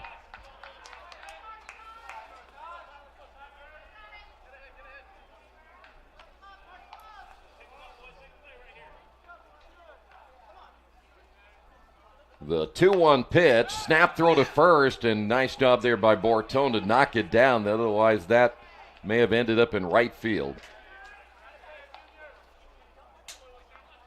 3 balls and 1 strike now to Tabor.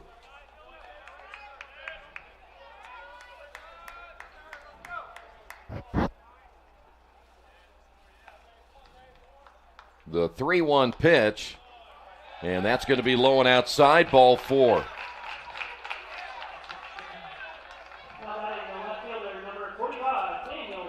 Here's Berea, 1 for 2, had a single back in the 2nd inning.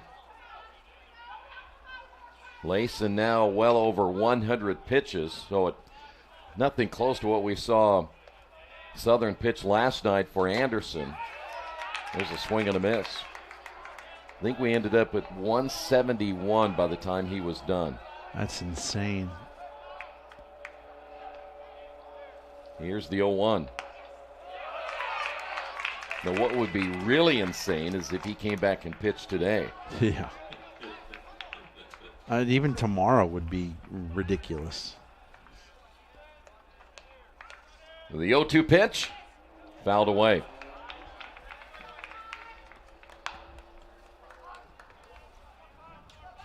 Boy, 7 runs, a lot to try to make up here in the last couple of innings for Anderson. Again, if they lose, they play tomorrow at 1 o'clock. Pitch is up high. They'll play the winner of the Transy Mount St. Joseph game that'll be coming up later tonight.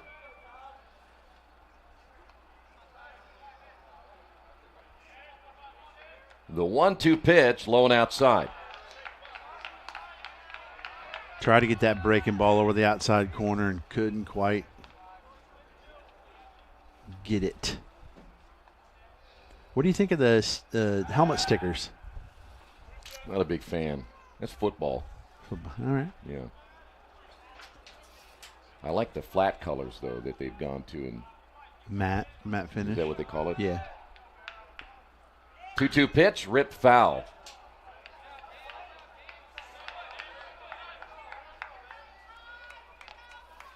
Did it bother you at all that Ohio State won the national championship even after losing to your Wolverines? Who? Just asking. We don't talk about worthless nuts at my house. 2 balls and 2 strikes. The pitch hit foul to our left. I loved my squad taking on an SEC team in their bowl game. That was quite enjoyable. That was sweet, wasn't it? Yeah, it was. Especially triggering their coach. That was quite humorous as well. Again, runners at first and second as Layson comes set. The pitch hit well in a line drive into right field. Cobb right in front of it, but Stosky's going to score. And now runners on the corners. Anderson telling everyone they're not done yet. I feel like poor Cobb has PTSD out there with the sun. Like, it felt like seeing it off the bat that he was going to be able to get to it, but I think there comes a point where, like, you don't want to lose that and really have it get by you. Well, the Spartans are going to go to the bullpen as Layson is done for the night. We'll tell you about the new pitcher coming up here on IndianaSRN. I chose Franklin because of the location, the community that I felt from when I visited, and I was also given the opportunity to play on the tennis team here. I've been able to complete 2 internships. I was able to go to Arizona and study under a physical therapist there, and I was able to gain a lot of hands-on healthcare experience. So through that, I felt well prepared when applying to graduate schools. I found my future at Franklin College.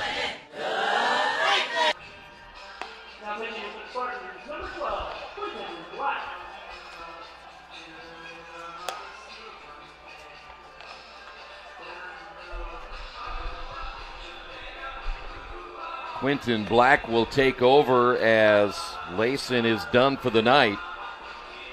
24 innings pitched on the year, 2-1 record, 6.00 ERA. This is his 14th appearance. He has 14 saves, 25 strikeouts, 13 walks.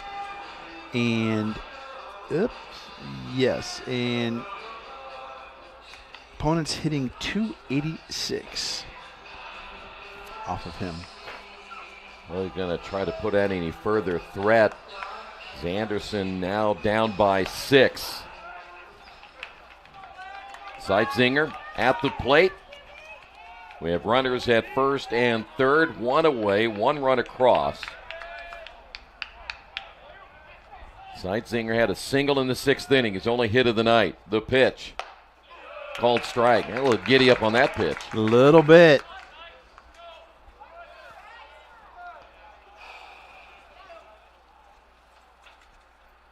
The 0-1 is outside.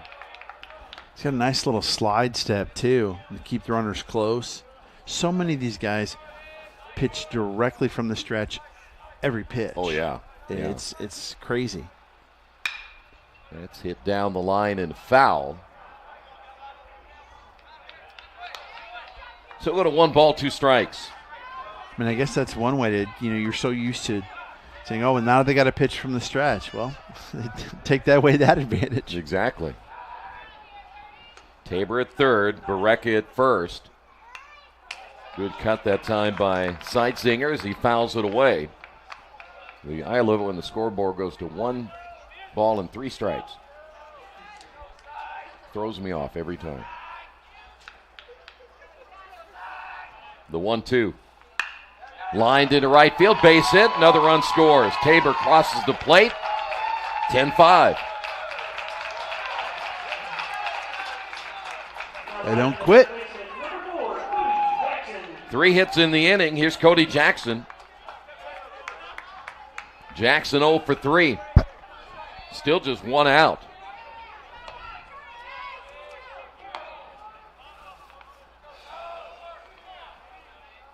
Next pitch by Black is outside, ball 1.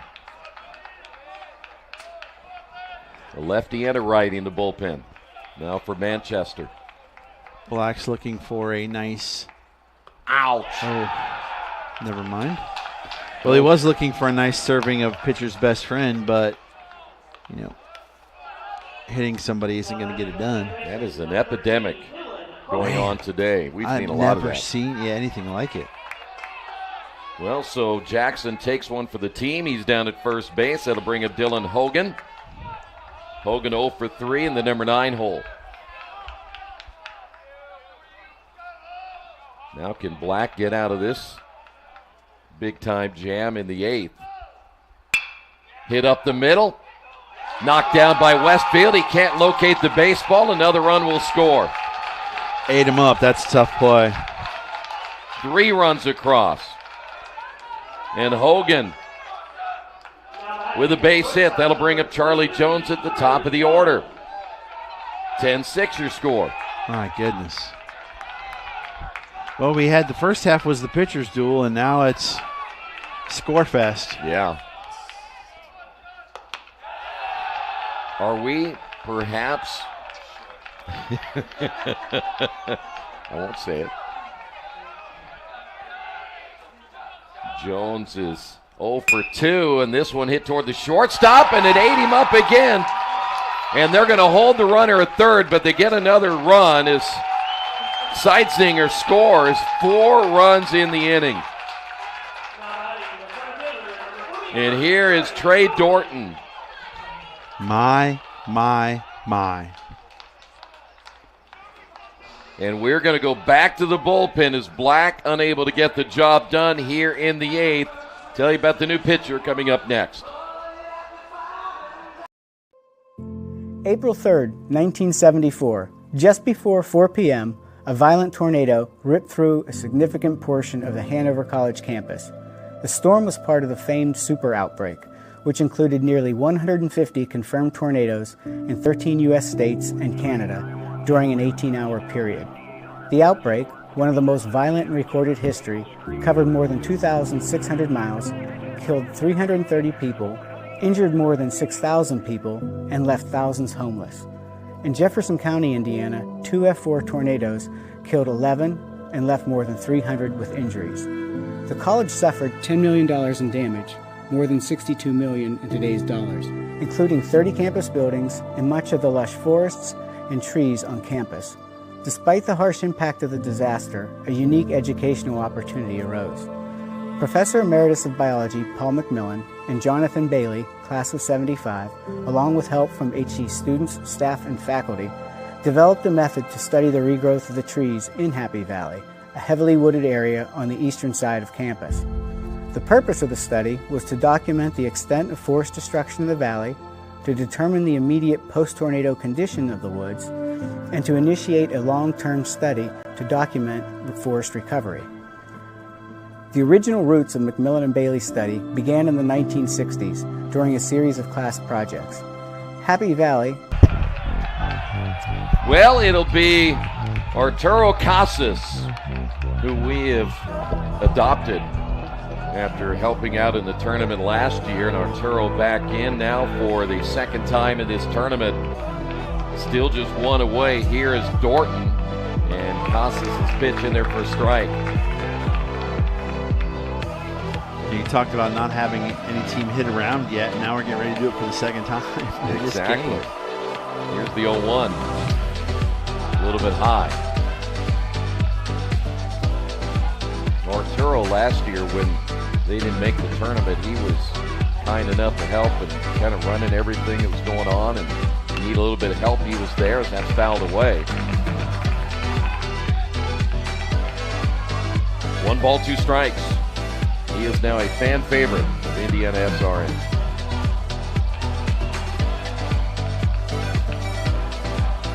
The pitch. Shortstop Westfield gets one there, and the turn to first, and he's out. Double play, and Casas, the pitcher's best friend, he got the twin killing, and the rally is over. 10-7 Manchester. My professional learning community class traveled to Timbercrest, which is a senior living community, and we talked to retired teachers that are actually Manchester University alum. We had the opportunity to interview Bud Tully, who is a former teacher from here in the community who worked in Manchester schools and in Wabash schools. One of the things that I took away from the conversation with him was to always try to have fun in your classrooms. And it really put it into perspective about different ways we can interact with our students as we go into this profession and what ways we can make learning fun. The person I interviewed said that when you're a teacher, always be prepared for everything. Over-preparing is better than under-preparing. He also said, don't be afraid because you can't change everything. You can at least change one thing, and that's enough. An interesting thing that my interviewee talked about was that she was married when she got here, and she came in as a 41-year-old college student. She originally went to Puerto Rico to teach, and then her and her husband came back here to finish their degrees. She said that it was truly her calling ever since she was like 3 years old. Some advice that I thought was kind of interesting. He talked a lot about being there and presence with the kids, getting to know them, being more of a friend and a mentor as well. Just seeing how he lit up when he talked about being a teacher. A story that he shared was he coordinated with his students. They went to go look at the stars at night. It was just really interesting to hear what he had to say. Yeah, that was very interesting. I felt like with the parents and stuff too, he made it very clear to be involved with the parents and everything else. I met with actually two, Bob and Peggy Gilbert. Bob actually taught at Manchester University. 10-7 your score as we move now to the bottom of the 8th inning. It'll be Westfield, Mariani, and Cobb all 2 up as Owsley back in for another half inning. Don't forget, great sponsors Hampton Inn and Suites here in Kokomo. That pitch is in there for a strike. You can enjoy free hot breakfast, a lot of orange juice, by the way. Free standard Wi-Fi with every stay. Make sure you book a room if you're here in the Kokomo area. There's a line drive caught by Jones. Who are they supposed to look for? Who? The lady at... Victoria. Victoria, okay. 765-205-3194, Hampton Inn and Suites of Kokomo. I told you earlier, I haven't drank that much orange juice in like 20 years. Here's Mariani. Keith is an apple juice guy. I didn't know that. There's a strike. You wait until tomorrow morning to see how much I drink. I'll be making a lot of trips back here and won't be in the broadcast booth. There's another liner right to the shortstop, wow. Jones. 2 away. I await with bated breath, Troy. For tomorrow morning's breakfast? Yeah, for you to see you pound some orange juice. I'm going to get really big cups this time. That sounds like a rockin' good time. It is. It's the best. Here is Mitchell Cobb. I'm a simple man and just need simple things like that, orange juice. Cobb 1 for 4 and a run scored. That one bouncing in front of the plate as Owsley back in for another inning of work.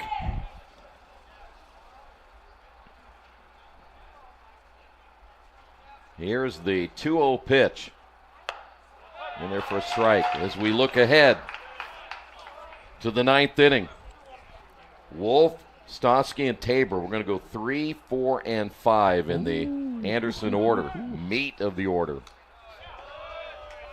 MSJ to our left. Biding their time, waiting patiently. Right-hander throwing in the Ravens bullpen as well if needed.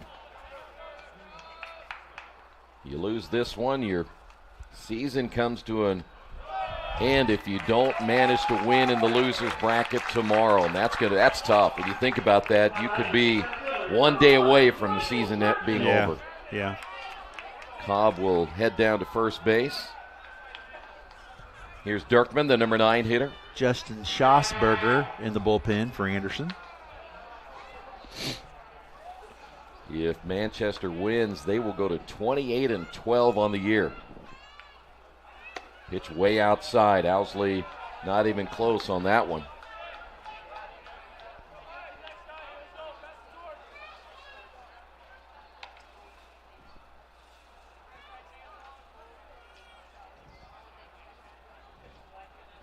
The 1-0 pitch, runner takes off. This one hit in the air down the right field line. It could be trouble, but it goes foul. Great jump there by Cobb at first base.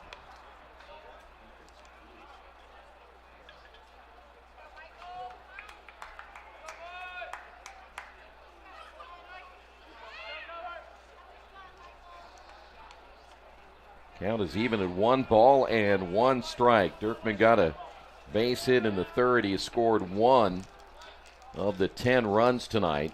Owsley with the 1-1 pitch. Hung that one, and that's going to be down the line. Should be extra bases. Cobb heading to 3rd. They're going to send him. Here comes the throw. It's cut off. And a head first slide. It's now 11-7. The double by Dirkman, his 2nd hit of the night. That's a big State Farm run right there.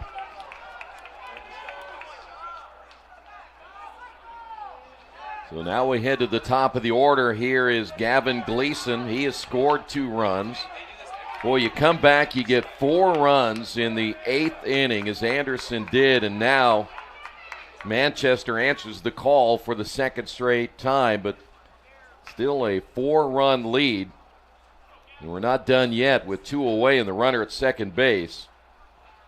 Gleason, 3 hits, and he'll take that pitch low and inside.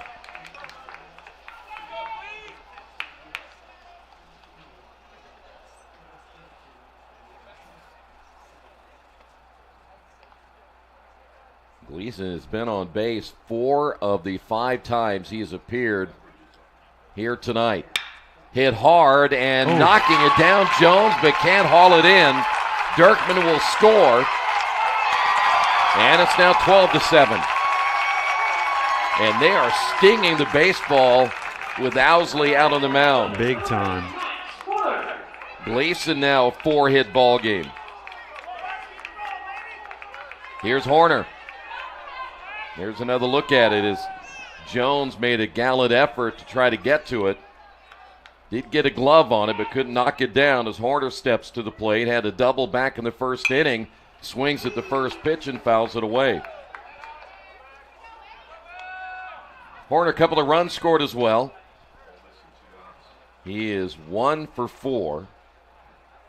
And yeah, that's what's hard to believe about this. You had 2 outs. You got Westfield and you got Mariani on the line, drives to Jones, and then it's been all downhill. There's the throw down to second, tag laid on, and he's safe.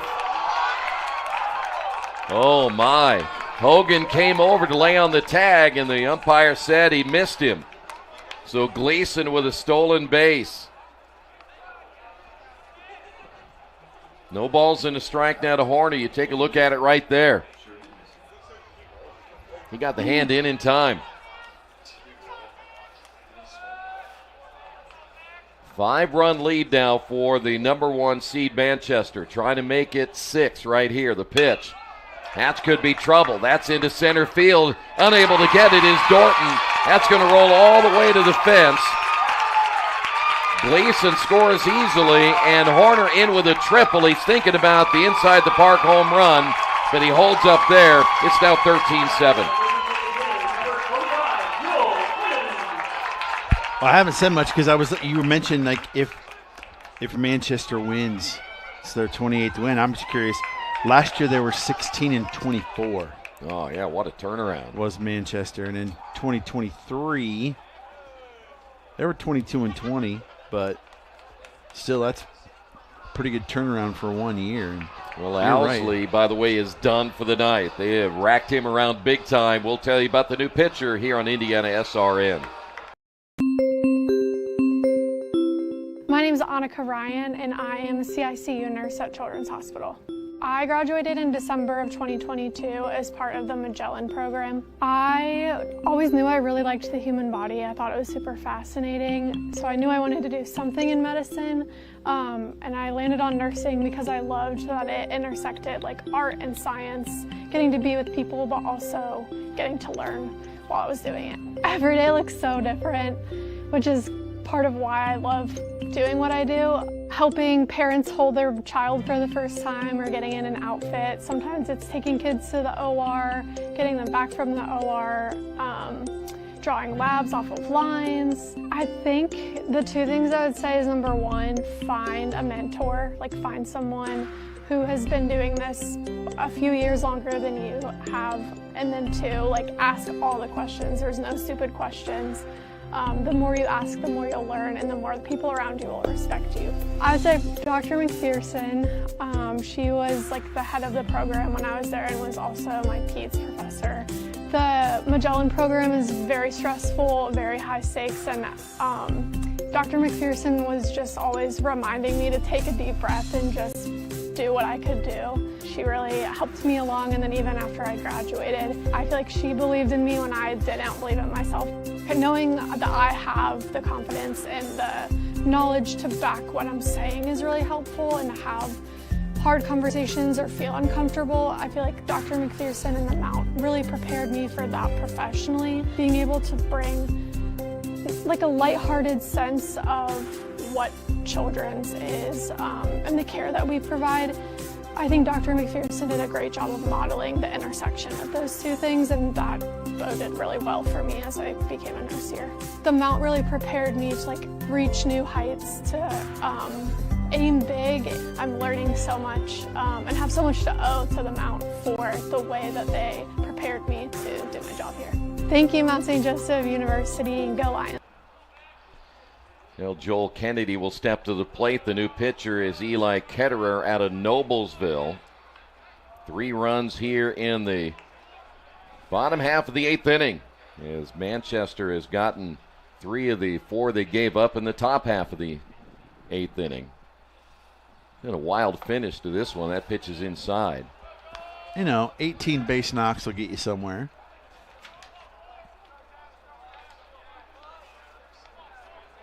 Two balls and no strikes. Kennedy been on base all 5 times. Hits this one hard but foul. Ketterer looks like he's just kind of chilling on the mound, It's like hey, let's bring in our left fielder to pitch and see what happens. Well, he better be careful. There's another opportunity here with a runner down at third. That triple by Horner. Something is catching. The hit by batter disease has been going on big here today. Man. Here's Bortone.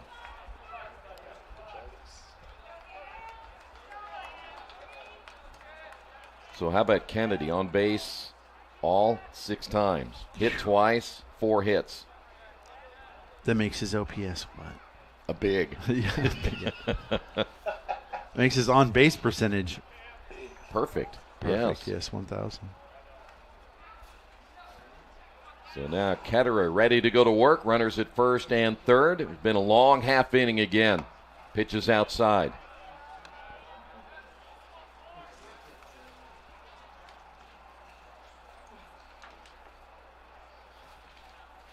Game started at 4:35, so we are now at 7 o'clock. Runner takes off, and he hit him too. What is happening? Well, Ketterer has now joined the Hit the Batter Club that is really growing. That's going to load the bases now for Rocco Haynes. They realize there's not like a badge they get for a certain number of batters that are hit in a game, do they? Maybe they changed the rules. It's possible. And the hit by batters patch goes too. Does that happen at the banquet at the end of the year? Yeah, you get MVP. Yeah. Well, we're going to go talk to Ketterer now, the entire infield coming in. I think they're going to certainly be here to give that right-hander a chance to get warmed up in the bullpen. Oh, see, this is the big thing, though, right here, because if Haynes can go big fly, this ball game is over. Yeah. I noticed that all of the Raven players had gotten up there, and most of them weren't saying anything. The shortstop, Jones, was covering his mouth just to make sure nobody could read the lips of whatever he was saying. We saw the umpires do that a little bit yesterday. And Anderson and Manchester split, but it was mid-March, 9-8.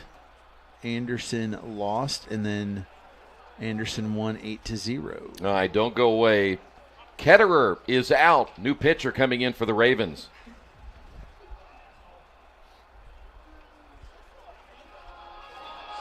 So you're thinking about a degree in engineering, science, or math.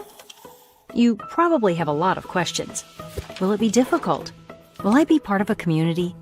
Will I make an impact? At Rose-Hulman, our goal is to give our students the world's best STEM education in an environment of individual attention and support, all while achieving over 98% job placement after graduation. But how does this all work? What does a real student's journey look like? When you arrive for orientation and first step on the 1,300-acre campus, you might think, wow, that's a lot of green.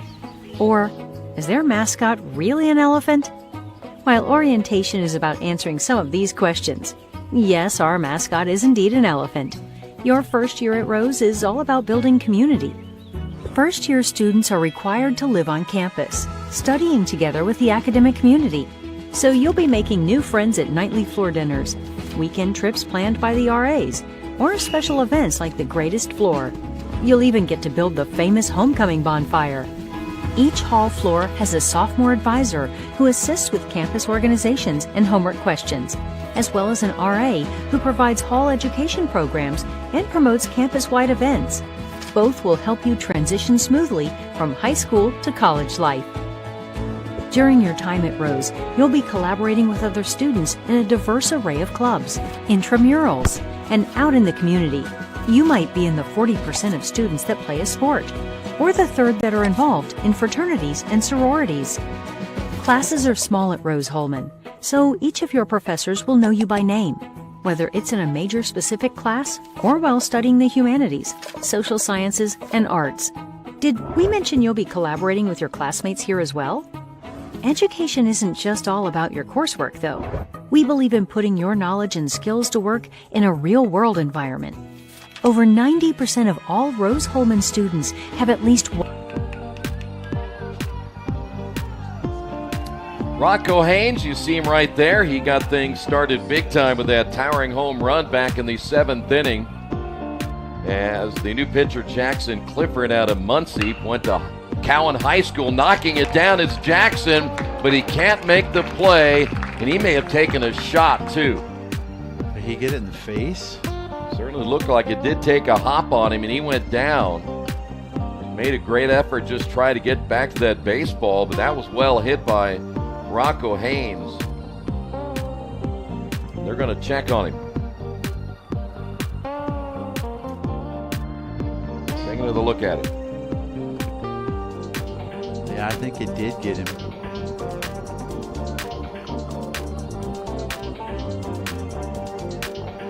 Boy, you don't want to lose Jackson. That was hit so hard, it just took a weird hop on him. It wasn't a bad hop you normally would see on a natural grass field, but that one spun so hard.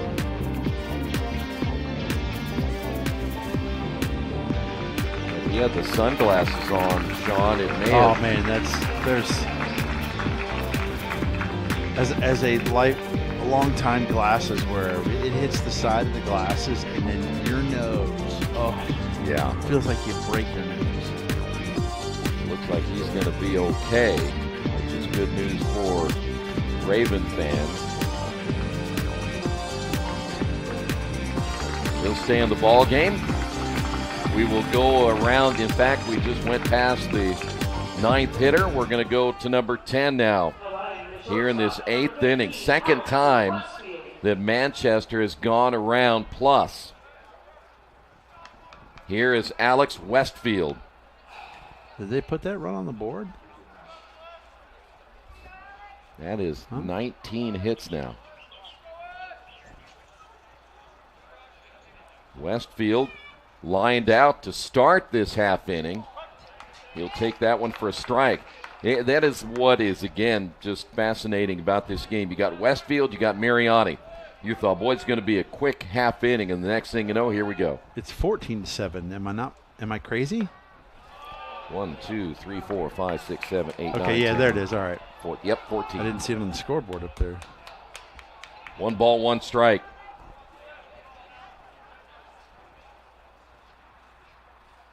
The pitch off the end of the bat, foul. Bases still loaded.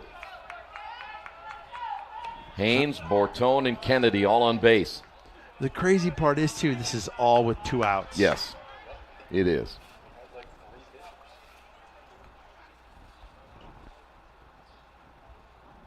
The stretch by Clifford and the pitch. That'll go out of play.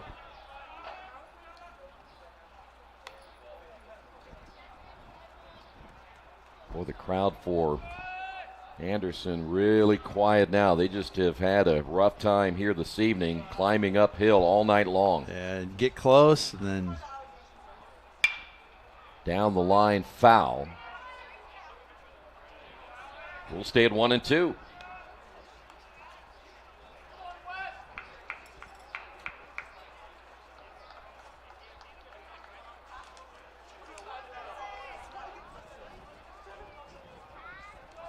Rocco Haynes tonight, 3 for 5, a run scored. He has driven in 2 runs. That pitch misses. 2 balls, 2 strikes. Mentioned Kennedy. He's had a great night. 4 for 4, runs scored, 3 runs driven in, 2 doubles. Even has a stolen base to his credit. Break-even pitch on the way. Over the mound. This could be trouble. That's going to get through. 2 more runs will score. Heading to third. Here's the throw, not in time, and then down to second. And a heads-up play is Westfield.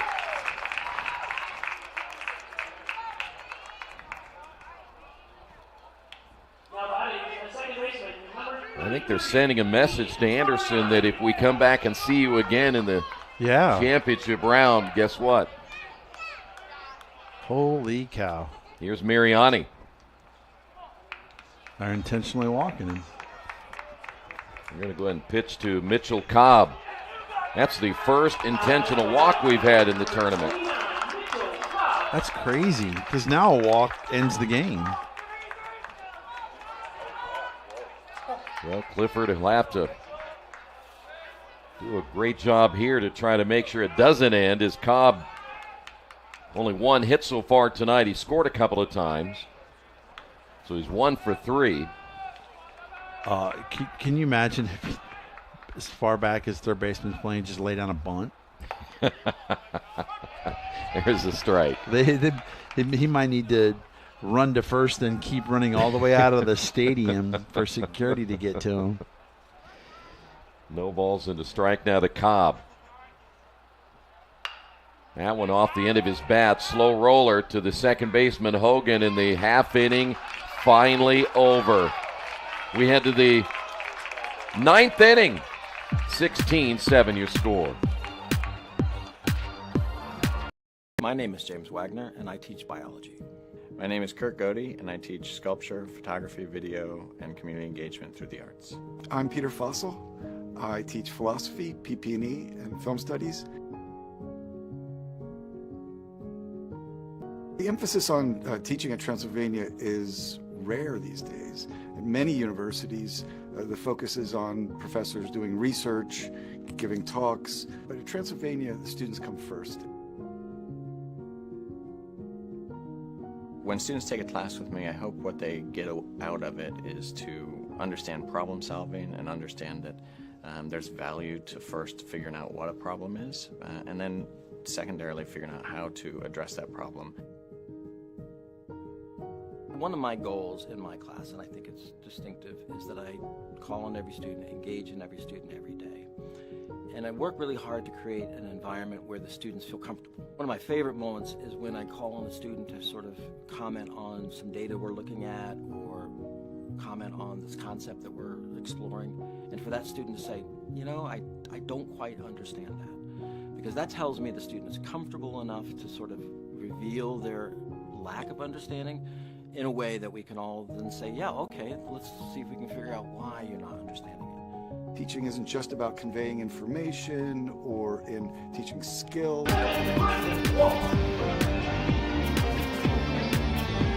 Well, last chance here for Anderson as Griffin Wolf will lead things off here in the 9th inning as Casas throws the first pitch, and that'll be fouled away.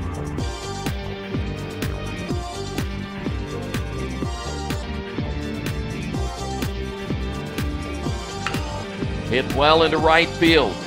Cobb going back on it, and that will get out of here. Griffin Wolf, a solo shot. And Anderson still alive, the 3rd home run we have hit in this tournament.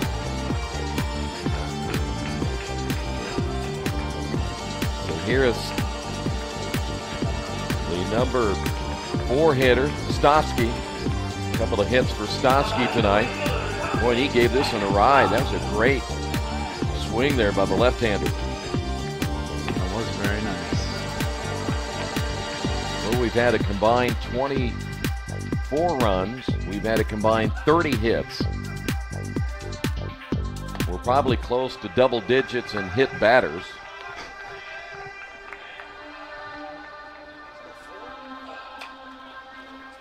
Boy, the next two teams, Transy and Mount St. Joseph, they've been hanging around a while. Yes, they have.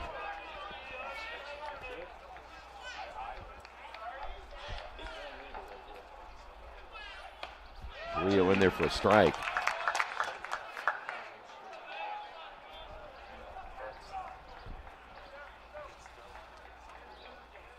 Now the 3-1 pitch.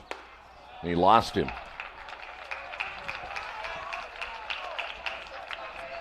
Here's Tabor. You know, we have seen in this tournament really good pitching. Saw some great defense, and then you get number 1 and number 2 together. We've got all falls apart. It all falls apart. It's crazy. And right now, Costa's having a tough time finding the strike zone. But as we've said, that's baseball. It is baseball. Yep. The 1-0 pitch on the way, taking for a strike is Tabor. I mean, how do you explain both the Pacers and the Knicks being up 2-0 despite being on the road? I don't. Yeah. I don't understand. You just can't count on anybody anymore, can you? Nope. Can't. Well, I mean, you can count on the Chicago teams all stinking because, you know.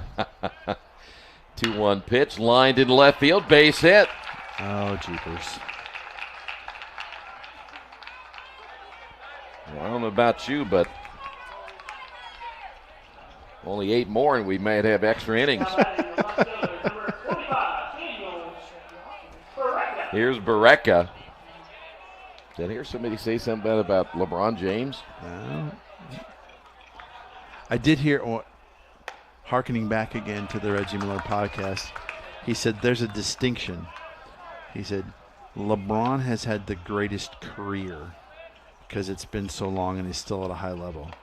He said Jordan is the greatest player. Right. I agree with that. And he said why? He goes, no tells at all for Jordan. Like you could find nothing that would give you an advantage against Jordan. That's true. 1 ball, 2 strikes here to Berea.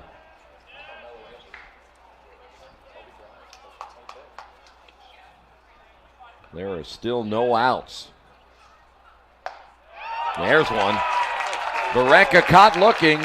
Anything close, you need to swing the bat. There's one away. Especially down 8 runs. Yes. Sightseer steps to the plate. Couple of base hits. 2 for 4 runs scored. Left-hander will come in. We got lefty against lefty. The pitch on the way. Inside ball 1.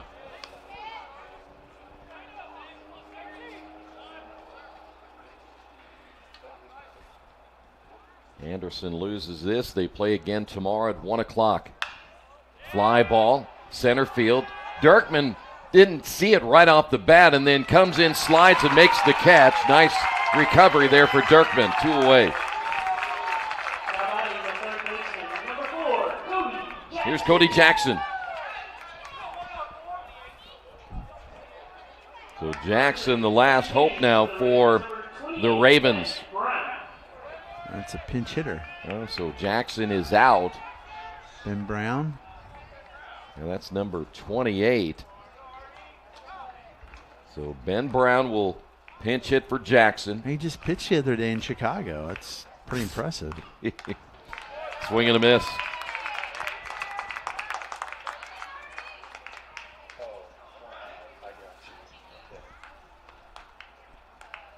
(16-8) your score, and 1 out away from finishing this one is that pitch just outside. That looked like a good pitch.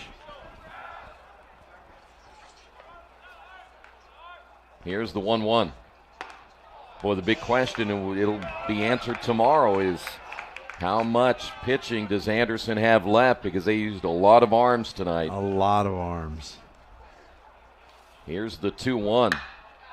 Lifted high in the air to right field. Cobb going back on it at the warning track, and it is gone.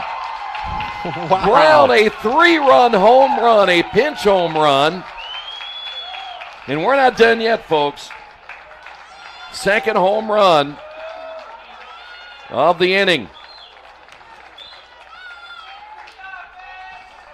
Hey, guess what? It's 16-11. Didn't we talk about that earlier about 19-15? And well, you look at the end of – let me look here real quick.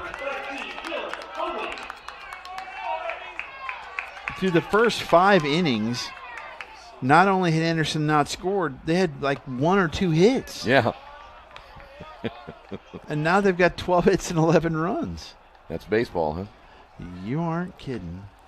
Casas giving up 2 home runs here in the 9th, and both of those to right field. And we had 1 home run up until tonight. We've gotten 3. The 2-0 pitch. Should have been 4. Should have been 4. 2-1 now to Hogan.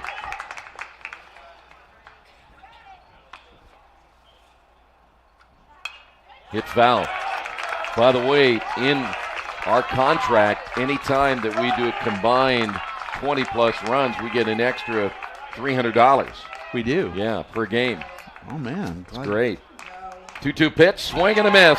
Hey, fouled it off. We're still alive. But only if you talk about it, right? That's the key. Got to talk about it. That brings it in. Hey, we're not cheap, 20-plus, 25-plus combined runs, and it still goes 9 innings. I think that's definitely one. Crazy. Got him on that one. They'll lay the tag on, and he is out. And Hogan strikes out. Well, what a finish. 4 runs for the Ravens in the 9th inning. They tried to make another comeback, but Manchester wins it 16-11. What a weird game. Yeah. Pitchers duel to slugfest at the blink of an eye. Well, Manchester moves on. Championship game tomorrow at 4:30.